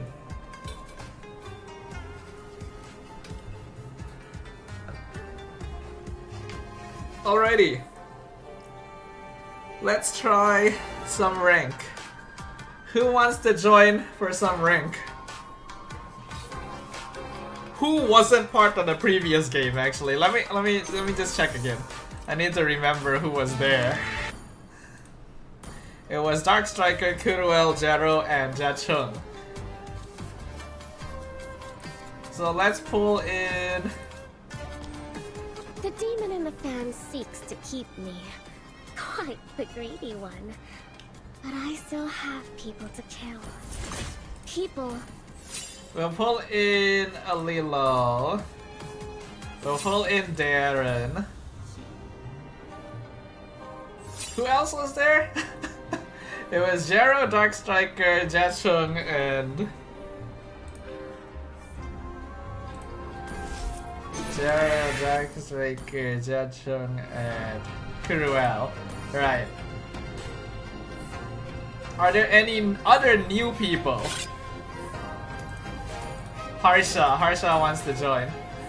Dodo, who is that baddie? That's our new waifu. Okay, where are you, Harsha? Oh yeah, that's Harsha. I keep looking for Harsha's name, but I need to remember it's not his name. Is there any other person that wasn't in the previous game? If there's no other new people, then we can pull in someone who was in the previous game. I don't know who. Didn't Wasemo say that? Oh yeah, Wasemo did say he wanted to play. Wasemo, are you still there?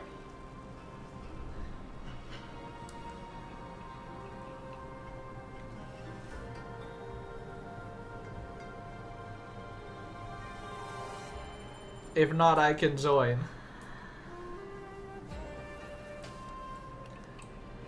Calling Wasemo once. Calling Wasemo twice. Sdafhaa was in the previous game, no fair. Oh yeah, you're right. Yeah, I'll leave now. Good luck, guys. Have Okay, Assemble doesn't seem to be around for now, so yeah, I'll pull in Dark Striker again. And then yeah, I'd like to try Ruby. Dark Striker wants to try Hirara. Okay, yeah, Lilo's okay with that. And yeah, let's go ahead.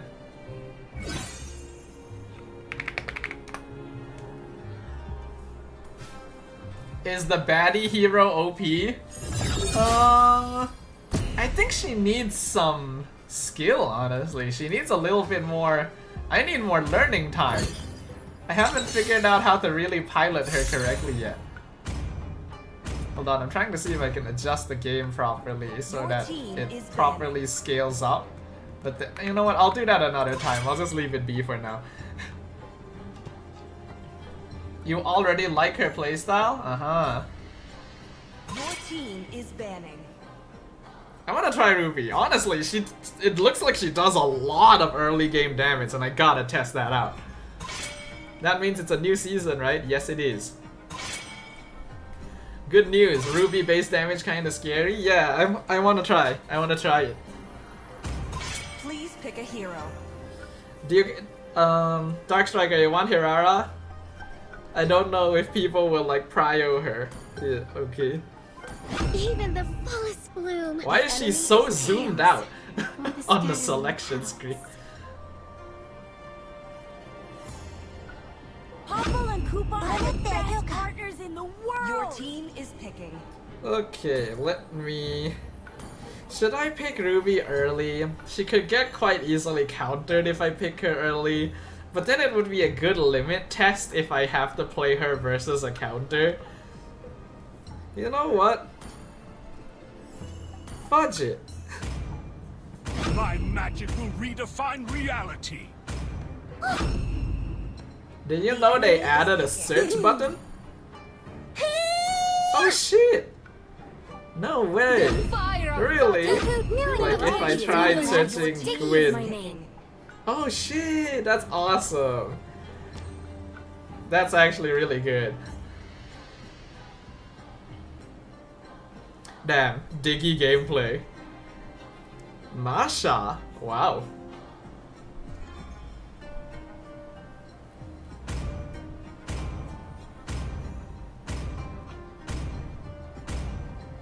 We are very squishy, y'all. Eternal melody soothes Sniper your ready. soul. Give me a target. We are like squishy to a crazy degree. I am not gonna be building tank, by the way. Honestly, can Hirara play hybrid? I don't know. Chivalry is dead, and I will revive it.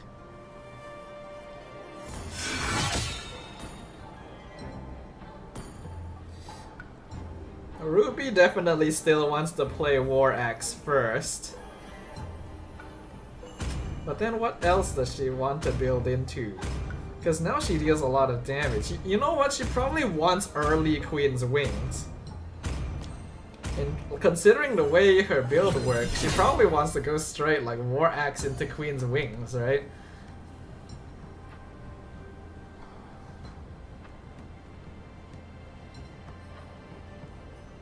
Like I could try that. I could go into like Ruby's more lifesteal oriented build, like Queen's Wing, War Axe, Queen's Wing, Oracle. To Mobile Legends.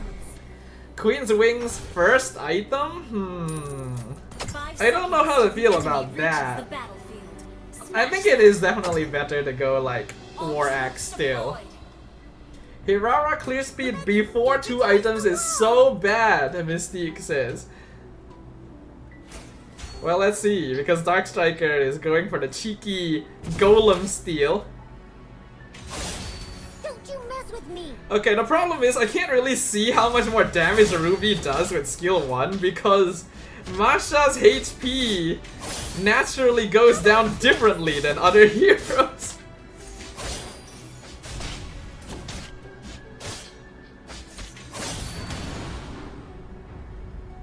Ha! Too weak. But she does have a different indicator now, which is interesting. Take this. Come here. Let's see, if I skill the wave... What the fudge, that's a lot of damage! I nearly killed the first minion just with skill 1. Treat. Understood. Masha is missing. Oh, there she is. Freedom at hand. Try Haas Claw. But Haas Claw is more of a lifesteal item, isn't it? Ruby doesn't really want a lifesteal anymore, I would think. Get lost. Take this.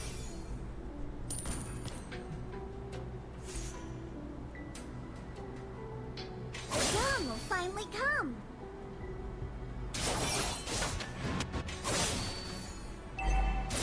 It does certainly seem like she hurts a lot though. I can see Ruby's damage being able to lane bully now actually. We are And since she moves so quickly, she's a lot faster at like clearing lane behind as well. Come here. Enemy reached level 4. But man, that cooldown on the hook feels so bad. Oh, that hook cooldown feels so bad. Gather at the turtle. Fudging 40-second hook cooldown.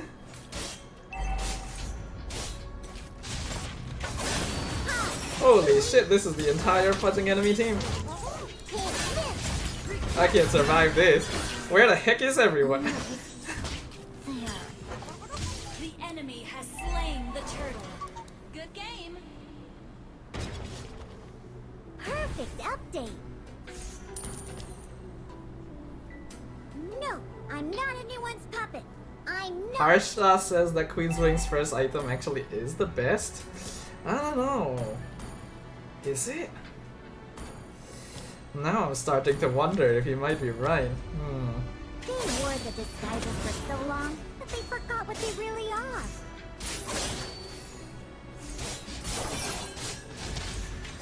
An enemy has been slain. As long as my mind is free. Good game. Free dance time. Don't you mess with me.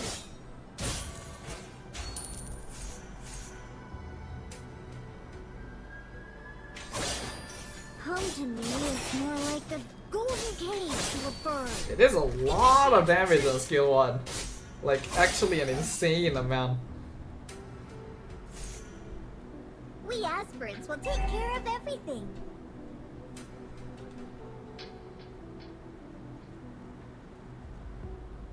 I can't hold it back anymore.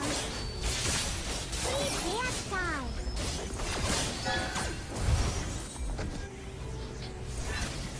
How about this?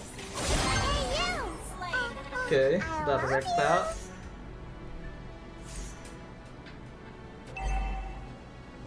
Take this! Whichever path I take, I'm going in the direction of freedom. You definitely need to avoid getting too close to Ruby now, because her point blank skill 1 is very scary.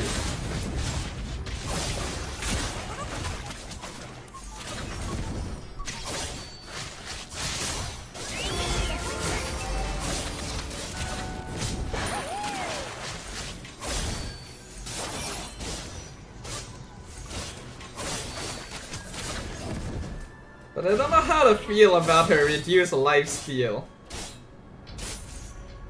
That definitely feels a little worse.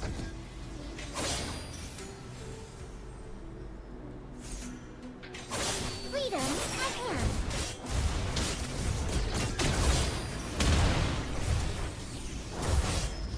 Take this! No, I'm not anyone's puppet. I'm not.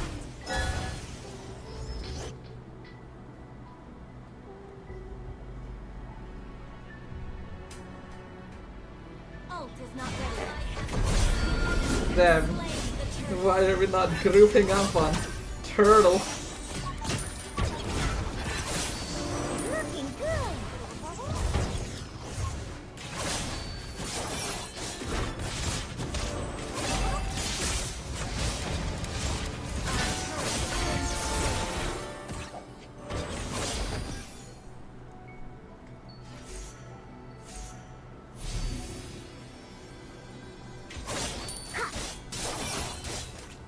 Oh, definitely Queen's Wings. Get I think lost. Queen's Wings is very needed based on the way Her healing works now. Ally has been slain.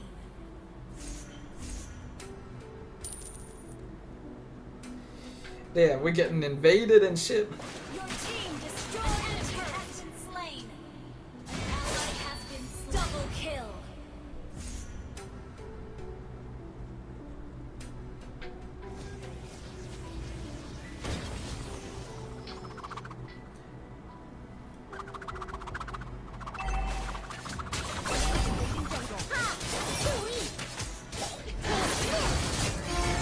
Okay, he used time journey.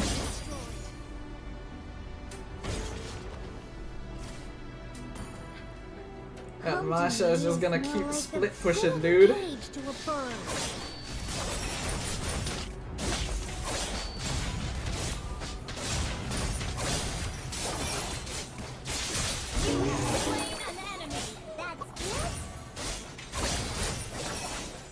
Okay.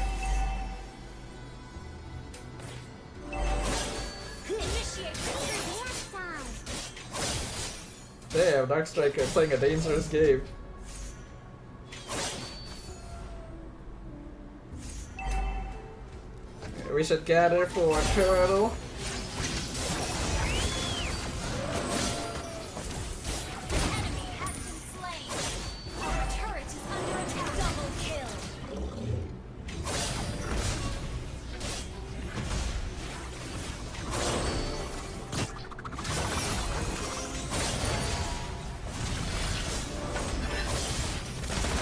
Ouch, Flint hurts.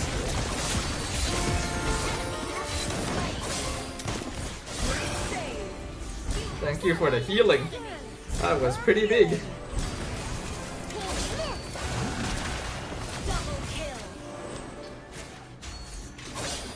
The dawn will finally come. I am not used to the Ruby's skill 1 indicator, actually. It's kind of weird. This is not what it used to look like.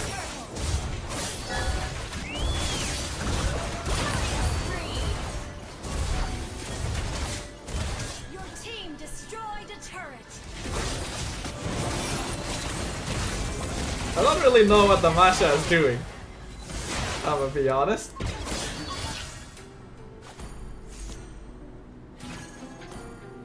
We're ahead. As long as my mind is Okay, Queen's Wings is pretty big. Oracle next.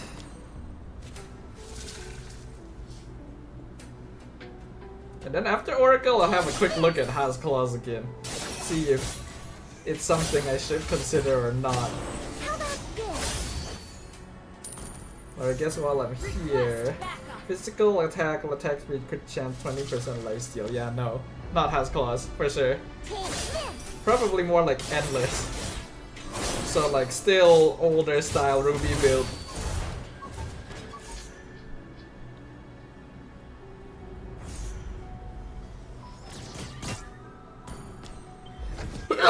But her damage definitely feels better. I could say that for sure.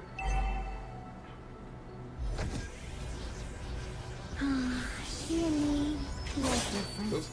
As always. As it should be. Solo kill.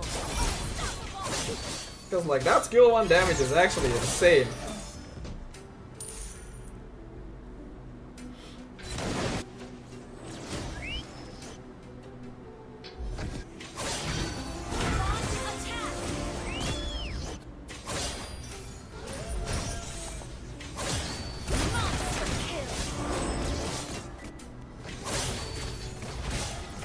What the heck is he doing?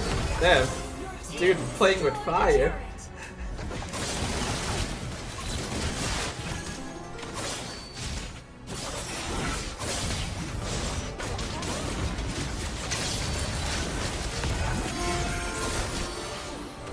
That Florin healing though.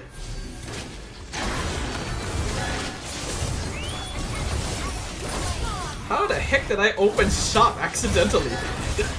When I was flicker hooking there.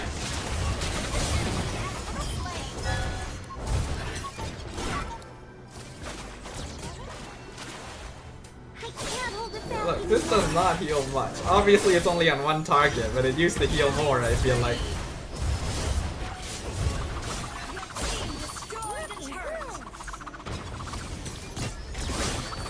Yeah, I do feel like Ruby's lifesteal is a little bit weaker, for sure. Well, actually, a notable bit weaker. Which is quite sad. Mega kill.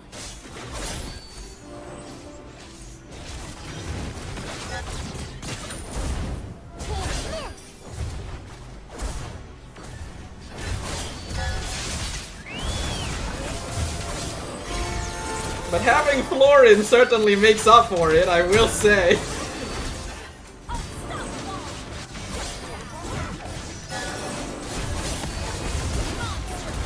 Double kill.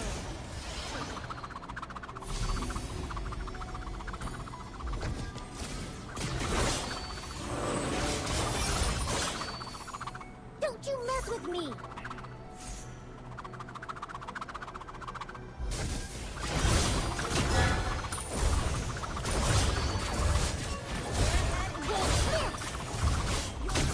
Destroyed a turret. Attack the Lord.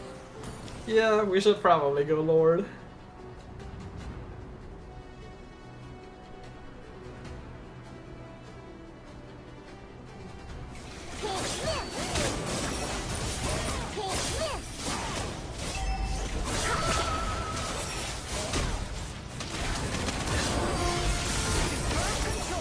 Why did they use time journey walking in? That's such a waste. Triple kill.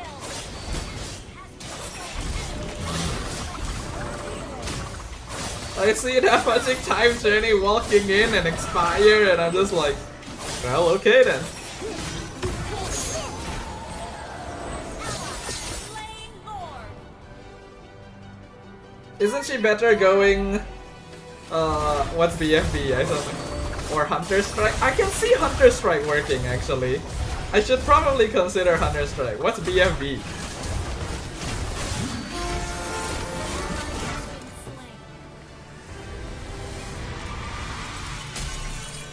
But okay, alright.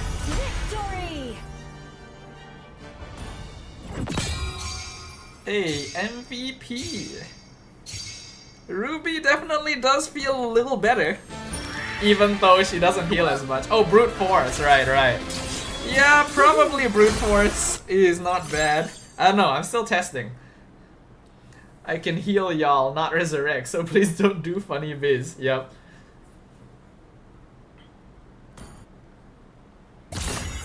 Okay.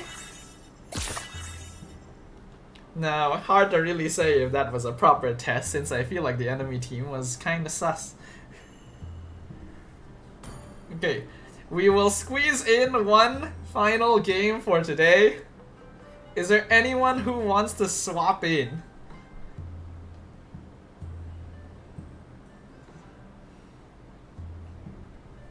Oh, who left?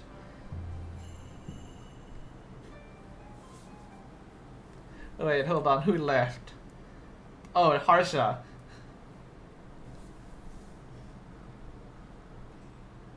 Who else do I want to try? Who else got switched up?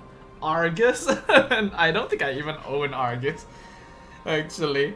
I think I don't own Argus. You guys continue. Okay. Anyone wanna join us? We got one slot. Last game of the night. Yin, that's true. But as EXP? I don't know how to feel about that. Let me real quick skim through the patch notes again. Because Ruby was definitely the one I wanted to try the most. Saber is interesting, but I don't know if I want to try him. Argus, Marcel, Hanzo, Allus. Balmond? No, not really.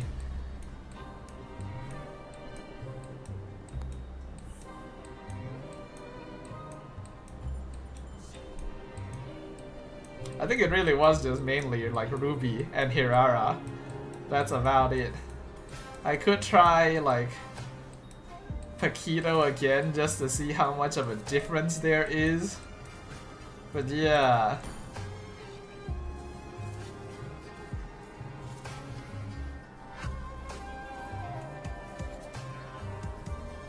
I don't know if Yin jungle is any better. He's smoother to play, but he's still gonna feel kinda shit.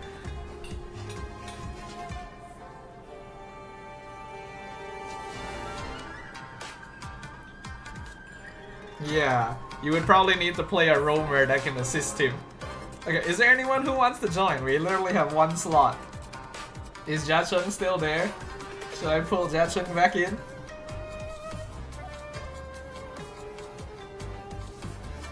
Why was Yin good on release again?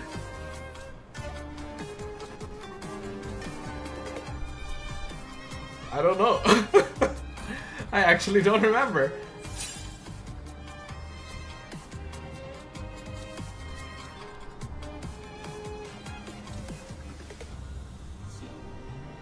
Okay, hold on.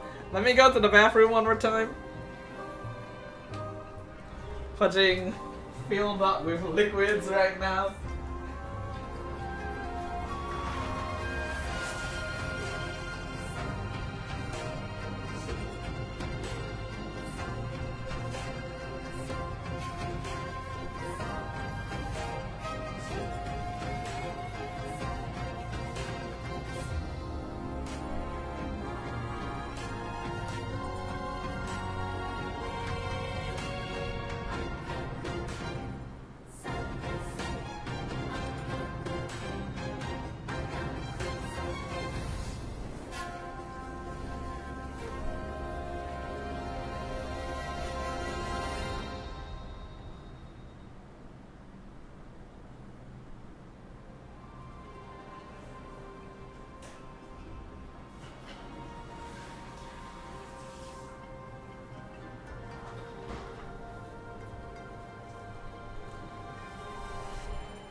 Okay, let's go. Last game of the night.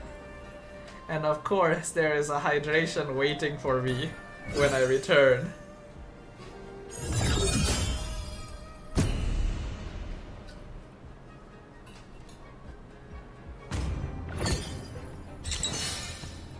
Honestly, if circumstances like allow it, I don't think it would be terrible of an idea to try out like Bruiser Saber EXP.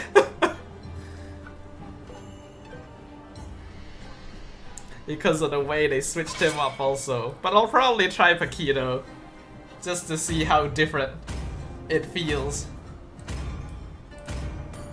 Your team is banning.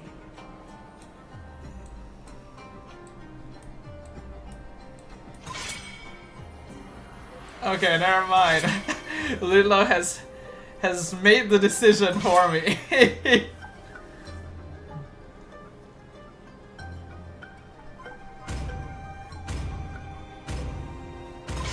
The enemy is picking. Somehow each side only has 3 bans and we still duplicated 2. Try CC, sir. I've already had Paquito redeemed. And well, I wanted to try him anyway, so... I fight for my dreams. So he's been nerfed pretty notably in the early game, And the persecuted. but he was pretty OP before, so I So feel long like he as I should can still be breathe, pretty good. My fight goes on.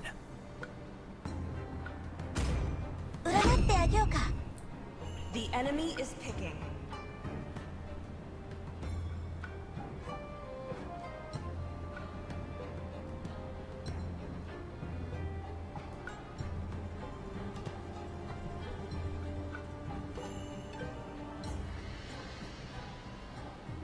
The hunt begins. Ooh.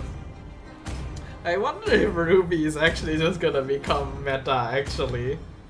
That skill 1 hurts a lot. Is picking. Was anything for mages buffed? Were any mages buffed? I mean, they did buff Aurora slightly, but I don't really consider that much of a buff.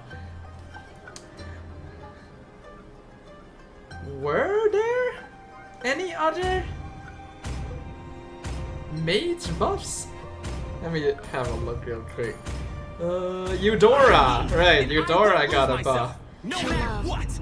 is like blood. The enemy is picking. Yeah, I think it's basically just that. Eudora and Aurora, and then Zusin got nerfed. I think besides that, the mages weren't really touched too much. Harley also got nerfed slightly. Fallen leaves on golden winds sing of autumn's arrival. Damn. I would sail across the cosmic sea to the end of time. Wait, hold on. Nolan and Hirara? They're gonna have like an assassin in the gold lane. No, it should be Ruby EXP.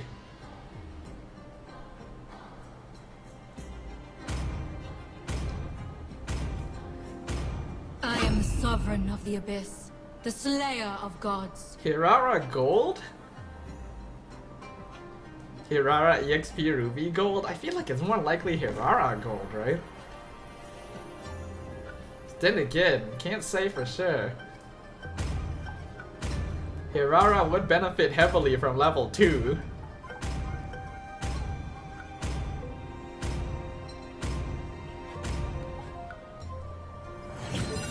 Gord is still goated. There's no mage except him and Eve better right now. I can see that. Eve is definitely still one of the best. Valentina's still okay.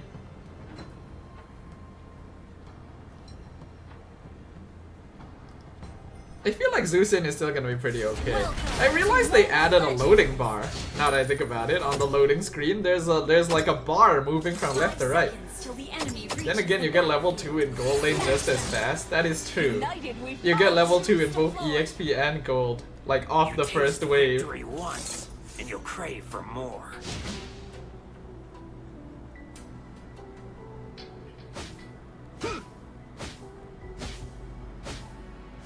So Gushun, Work hard. who's their jungle? It's Nolan. So it is Nolan jungle. So it is Hirara EXP. I am a champion and a servant. I need for to punish her humanity. before she's level 2.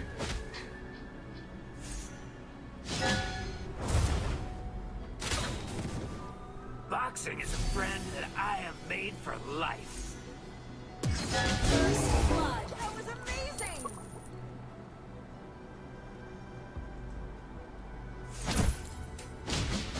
Yeah, gotta kill her before she's level 2.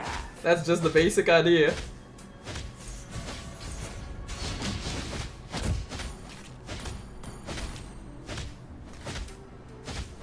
Every bit of your effort will be rewarded. Now that she is level 2, I Fight back. don't think she can Even when the kill odds are me. against you. But I do have to be a bit more careful. But not if she uses her spells. Everyone can be a legend.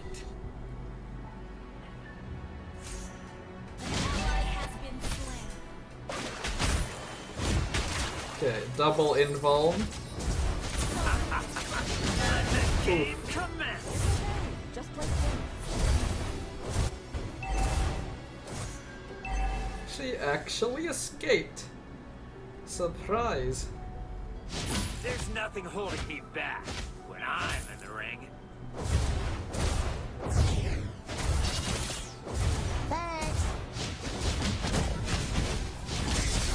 Slain the turtle. Oh, come on, dude. I almost killed him. I wonder what's happening in there. Okay, nice.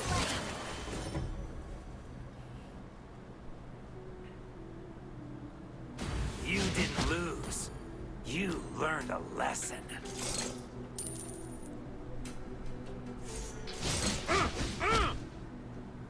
But yeah, we can see that Paquito is still plenty strong. He's just not as tanky. That's the big difference. Even when the odds are against you.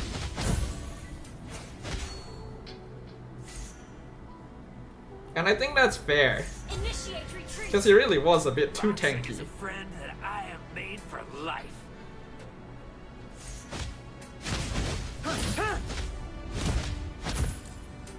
Everyone can be a legend.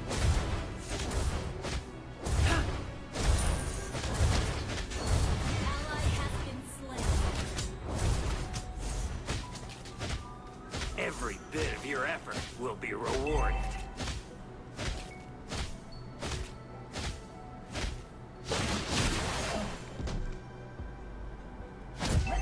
away. You didn't lose. You learned a lesson. Let the game commence. Solo kill. That was amazing. So basically, I just waited for her to use her untargetable, because I know she's going to do it. An enemy has been slain. Ally has been slain. There's nothing holding me back when I'm in the ring.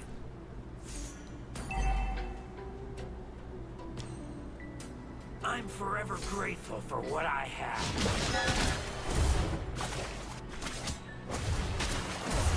You destroyed a turret. Instant kill. Yeah, she's definitely not equipped for EXP lane. So of course, I'm a bad matchup for her because of how aggressive I am.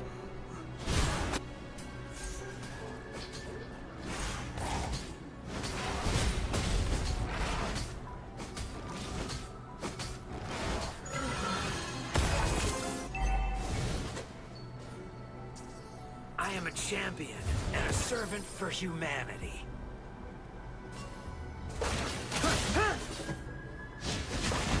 Okay, that was a good untargetable from her.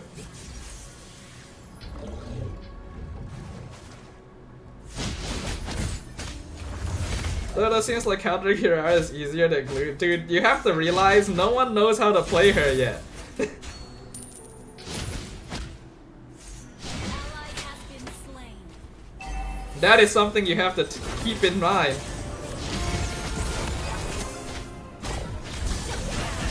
Oh, fudge. Yeah, but Paquito is definitely a lot squishier than he was before. This is around, yeah, this is the level 7, level 8 timing. He would normally have double the damage reduction.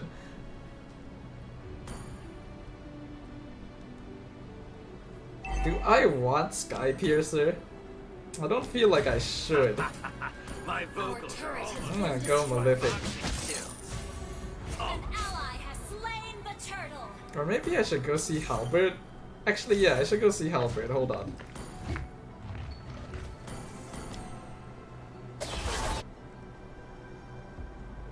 Boxing is a friend that I have made for life.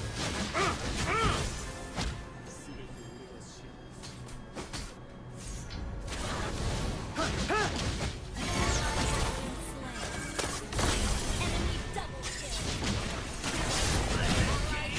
Oh, damn. That's unfortunate.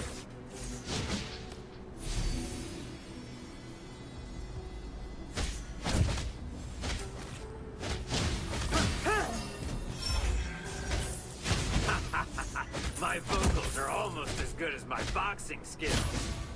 Almost.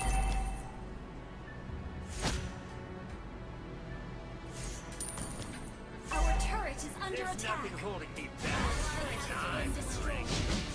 Epic outplay. Let the game commence. You have slain an enemy. I wonder how it's going in there. Doesn't look like it's going the best.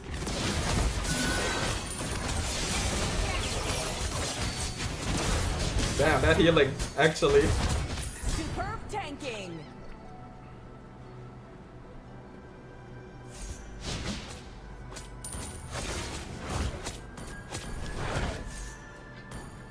I'm gonna get myself a dreadnought at least.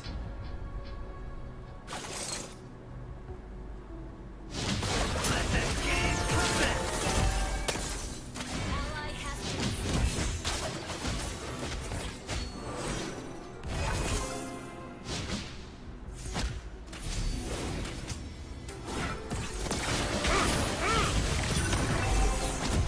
killing spree.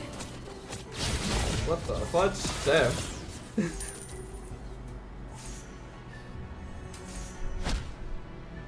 enemy has been Nice. slain.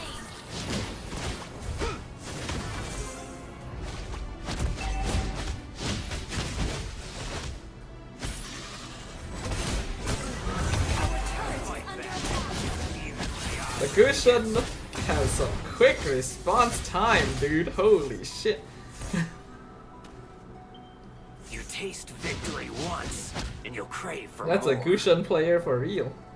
Our turret has been destroyed. I am a champion and a servant for humanity.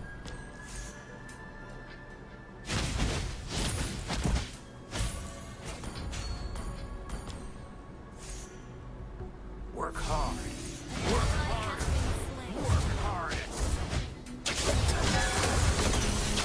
Let that game commence. Every bit of your effort will be rewarded. An enemy has been slain.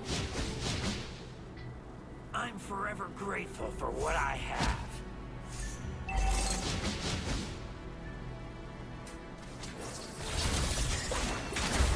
Let that game commence. Your team destroyed. Damn, this Gusion. I might need an Atinas.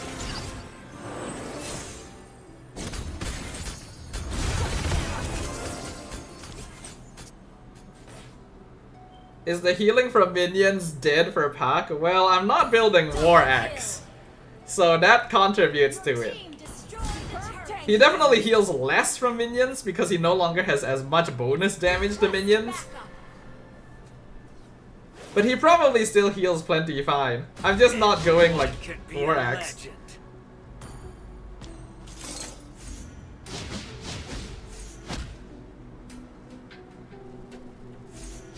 Again, I'm pretty sure Paquito is still in a perfectly fine state. He just got nerfs that were very needed because he honestly was not in a fine state before this. Fight back, even when the odds are against you.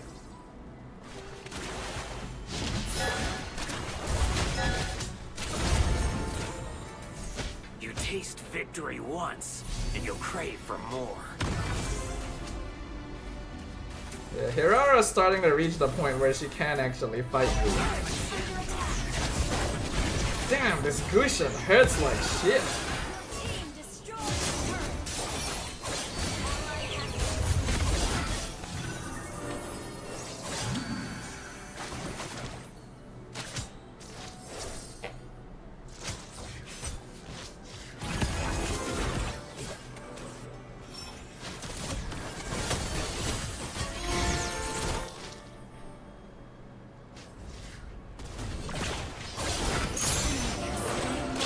Ooh, we should not be over there. There's no reason for us to be over there.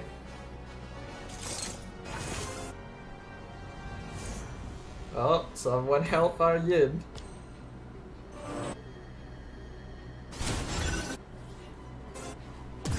Oh my god, dude. He didn't even try to dodge me, he just happened to leave. An ally has been Oh. slain.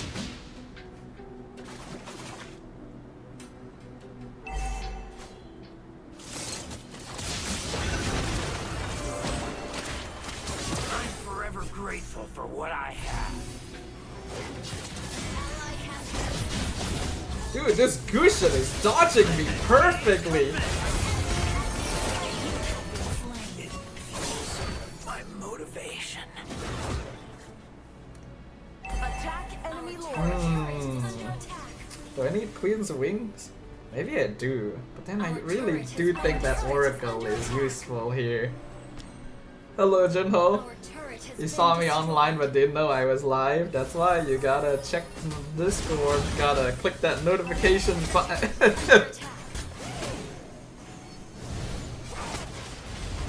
But Ruby honestly does do a lot of damage now. Under attack. You didn't lose. You learned a lesson. Our turret has been destroyed. Under attack. My vocals are almost as good as my boxing We are skills. unfortunately probably being out-meta'd a little bit here.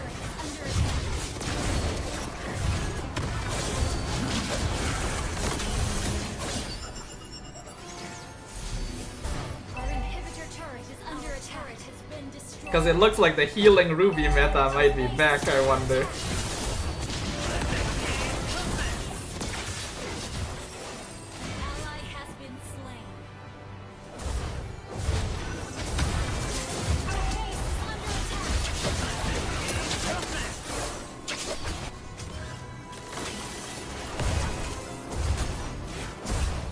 I hate healers.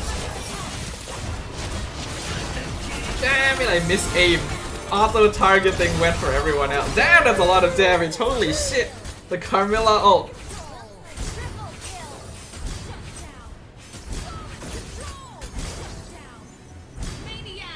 Damn.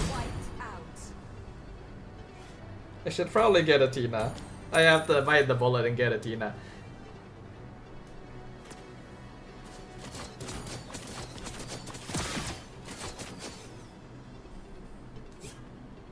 It's evident, right? Ruby is meta. Yeah, I think so. Who would have thought?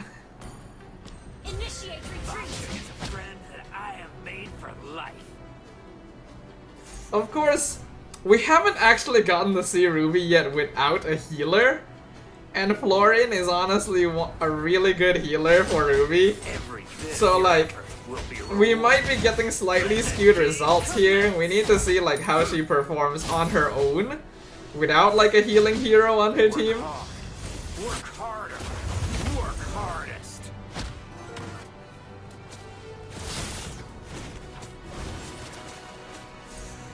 There's nothing holding me back.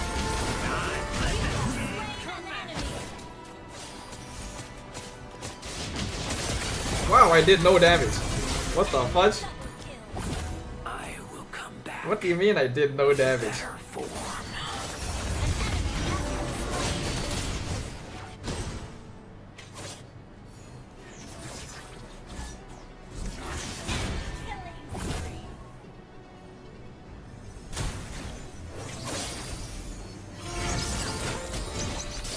But I like seeing my favorite hero strong again, but I don't know how to feel about it being used against me. Cause I have C Halberd, dude, and I'm not actually doing enough.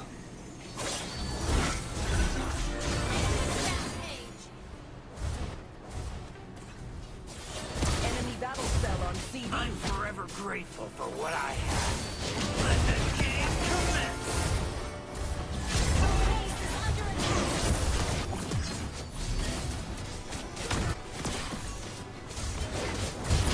Oof. Someone check what rank that Gushin is.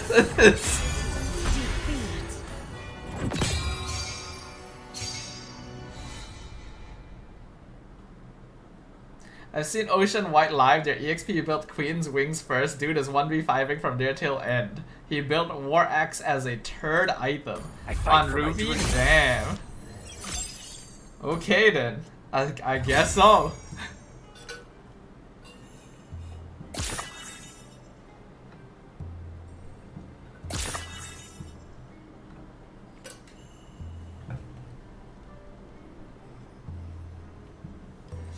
Alright, back to the no MLVB cave.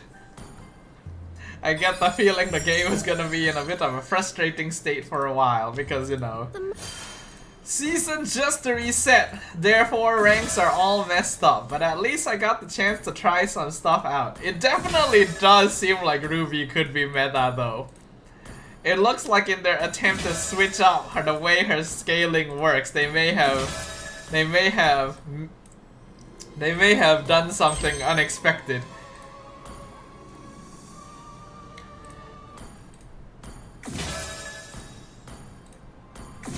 Unfortunately, I still hate fudging healing meta, dude. Healing meta is so stupid. you just don't do any damage. Ha ha ha. Gushin is only glory. Ruby 300 star highest though. Damn. Okay, okay, I see. But yeah, alright. I thought Hirara's overpowered. No, people just haven't figured out how to play her yet. She's a difficult hero to play. It's very clear that she's a difficult hero to play. You need to know, like, exactly what you're doing. So, one of those things. For now, though, I think that will be... Oops. I think that's basically all for our stream today. Hold on, just checking some stuff. So she also wishes to save Hirara. I might go back to supports. I can't play tanks. I see. I think that Carvilla is just a little... eh. Ruby is so scary now? Yes. It does seem that way. I don't know how to feel about it. Because, like, you know, she's my favorite hero. I like to see that she's strong. But I'm not a big fan of when they're too strong, you know? Because everyone's gonna be playing them and people are gonna start banning them. And then it's kind of like... well, okay. I wonder if healer meta is gonna come back. Cause can marksman actually keep up at this point? We'll see. We'll see what happens. But yeah, alright. I'm gonna go ahead and close my game. I think it is time to officially finish up the stream here for today, everyone. Thank you all for joining me. Very long patch note review today. I don't know how long that video is going to take to render, but I will try to post that up soon. Expect to see like a 2-hour patch note review. But yeah, good shit, good shit. Hopefully you guys enjoyed the patch note review today. Hopefully you guys enjoyed the couple of games we got. Not too many, only 3 since I finished the patch note review at midnight. Who would have thought, huh? So Stain is back and Fighter Gold will be back. You're glad about that? I don't know. I feel like it gets very boring when we come down to those sort of things. I will have to watch back since I was out for majority of the stream. I see. Okay, anyways, next stream. I don't know when I will have my next stream. Logically speaking, if I do want to have a second stream, it should be on Friday. Hold on, wait. Asian game qualifiers, right? Starts tomorrow. When does it end? Let me check real quick. Asian game qualifier MLBB.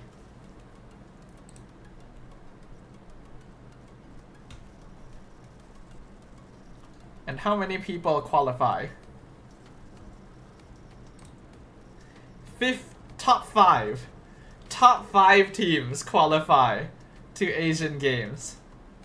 Dude, the Southeast Asia qualifier is so loaded, dude. Because like all of the strongest countries are in Southeast Asia. But yeah, so it will be 4 days in total. Is there a playoff stage or is it just all group stage? Hold on. Cause like I only see like 4 days of group stage.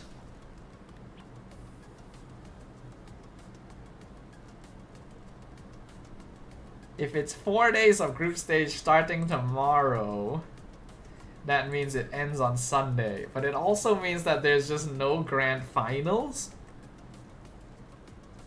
When is... oh shit, we fight... shit! We fight Philippines tomorrow! Oh no! Oh, day 1 of the new patch. Oh well. That's unfortunate.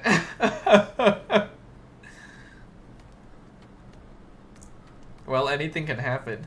I also don't know if these are best of 3s. It doesn't actually say. Are they best of 3s? Best of 2s? I don't know. Okay, I'm not sure yet when the next stream will be. I don't know whether I will watch party this or maybe I'll stream again on Friday or something like that. There's a chance that I decide to stream something else as well. You know, like maybe we try out Pokemon Champions or something like that, since it just released for mobile today. For those of you who weren't here at the start of the stream and don't notice, Pokemon Champions just released today on mobile. I've already downloaded it, but I haven't tried it yet, so maybe I can find a chance to give that a shot on stream as well. Depends on who adjusts better, yeah. Yeah, my friends have been addicted to Pokemon Champions. Wow, okay. I don't know, Pokemon Champions scares me. I don't really know if competitive, like, turn-based Pokemon battling is something that I'll really enjoy, but I'll keep you guys updated. For now, I'm honestly not sure when the next stream will be. But I will let you guys know. I think most likely, though, it will either be on Friday, or if I feel like it, maybe I will watch the matches on... That was the wrong screen. Or if I'm up for it, maybe I'll tune in on Saturday because we'll have 2 matches of the Malaysian team at that time. Right? Maybe we can watch party that day. But yeah, I'll let you guys know. So if you guys are not in the Discord server, make sure you guys are in the Discord server. That is where I will tell you guys if I'm going live or not. You know, so make sure you guys are there. And for those of you who haven't, do drop like, follow, and subscribe on my socials. I'm always live on Twitch and YouTube. Haven't figured out the new schedule yet, but we'll deal with that eventually. I also have Facebook, Instagram, TikTok, and the Discord server as I mentioned, so a follow or join or any of those, I will appreciate it. And yeah, have a very good night everyone. Hope you guys enjoyed the stream today. Thanks all of you for joining me for Patch Note Review. And I will see you guys on the next one. Big boy! Good night everyone, thanks for dropping by. Hope you guys enjoyed. See you guys on the next one. Bye bye, good night everyone. Bye bye.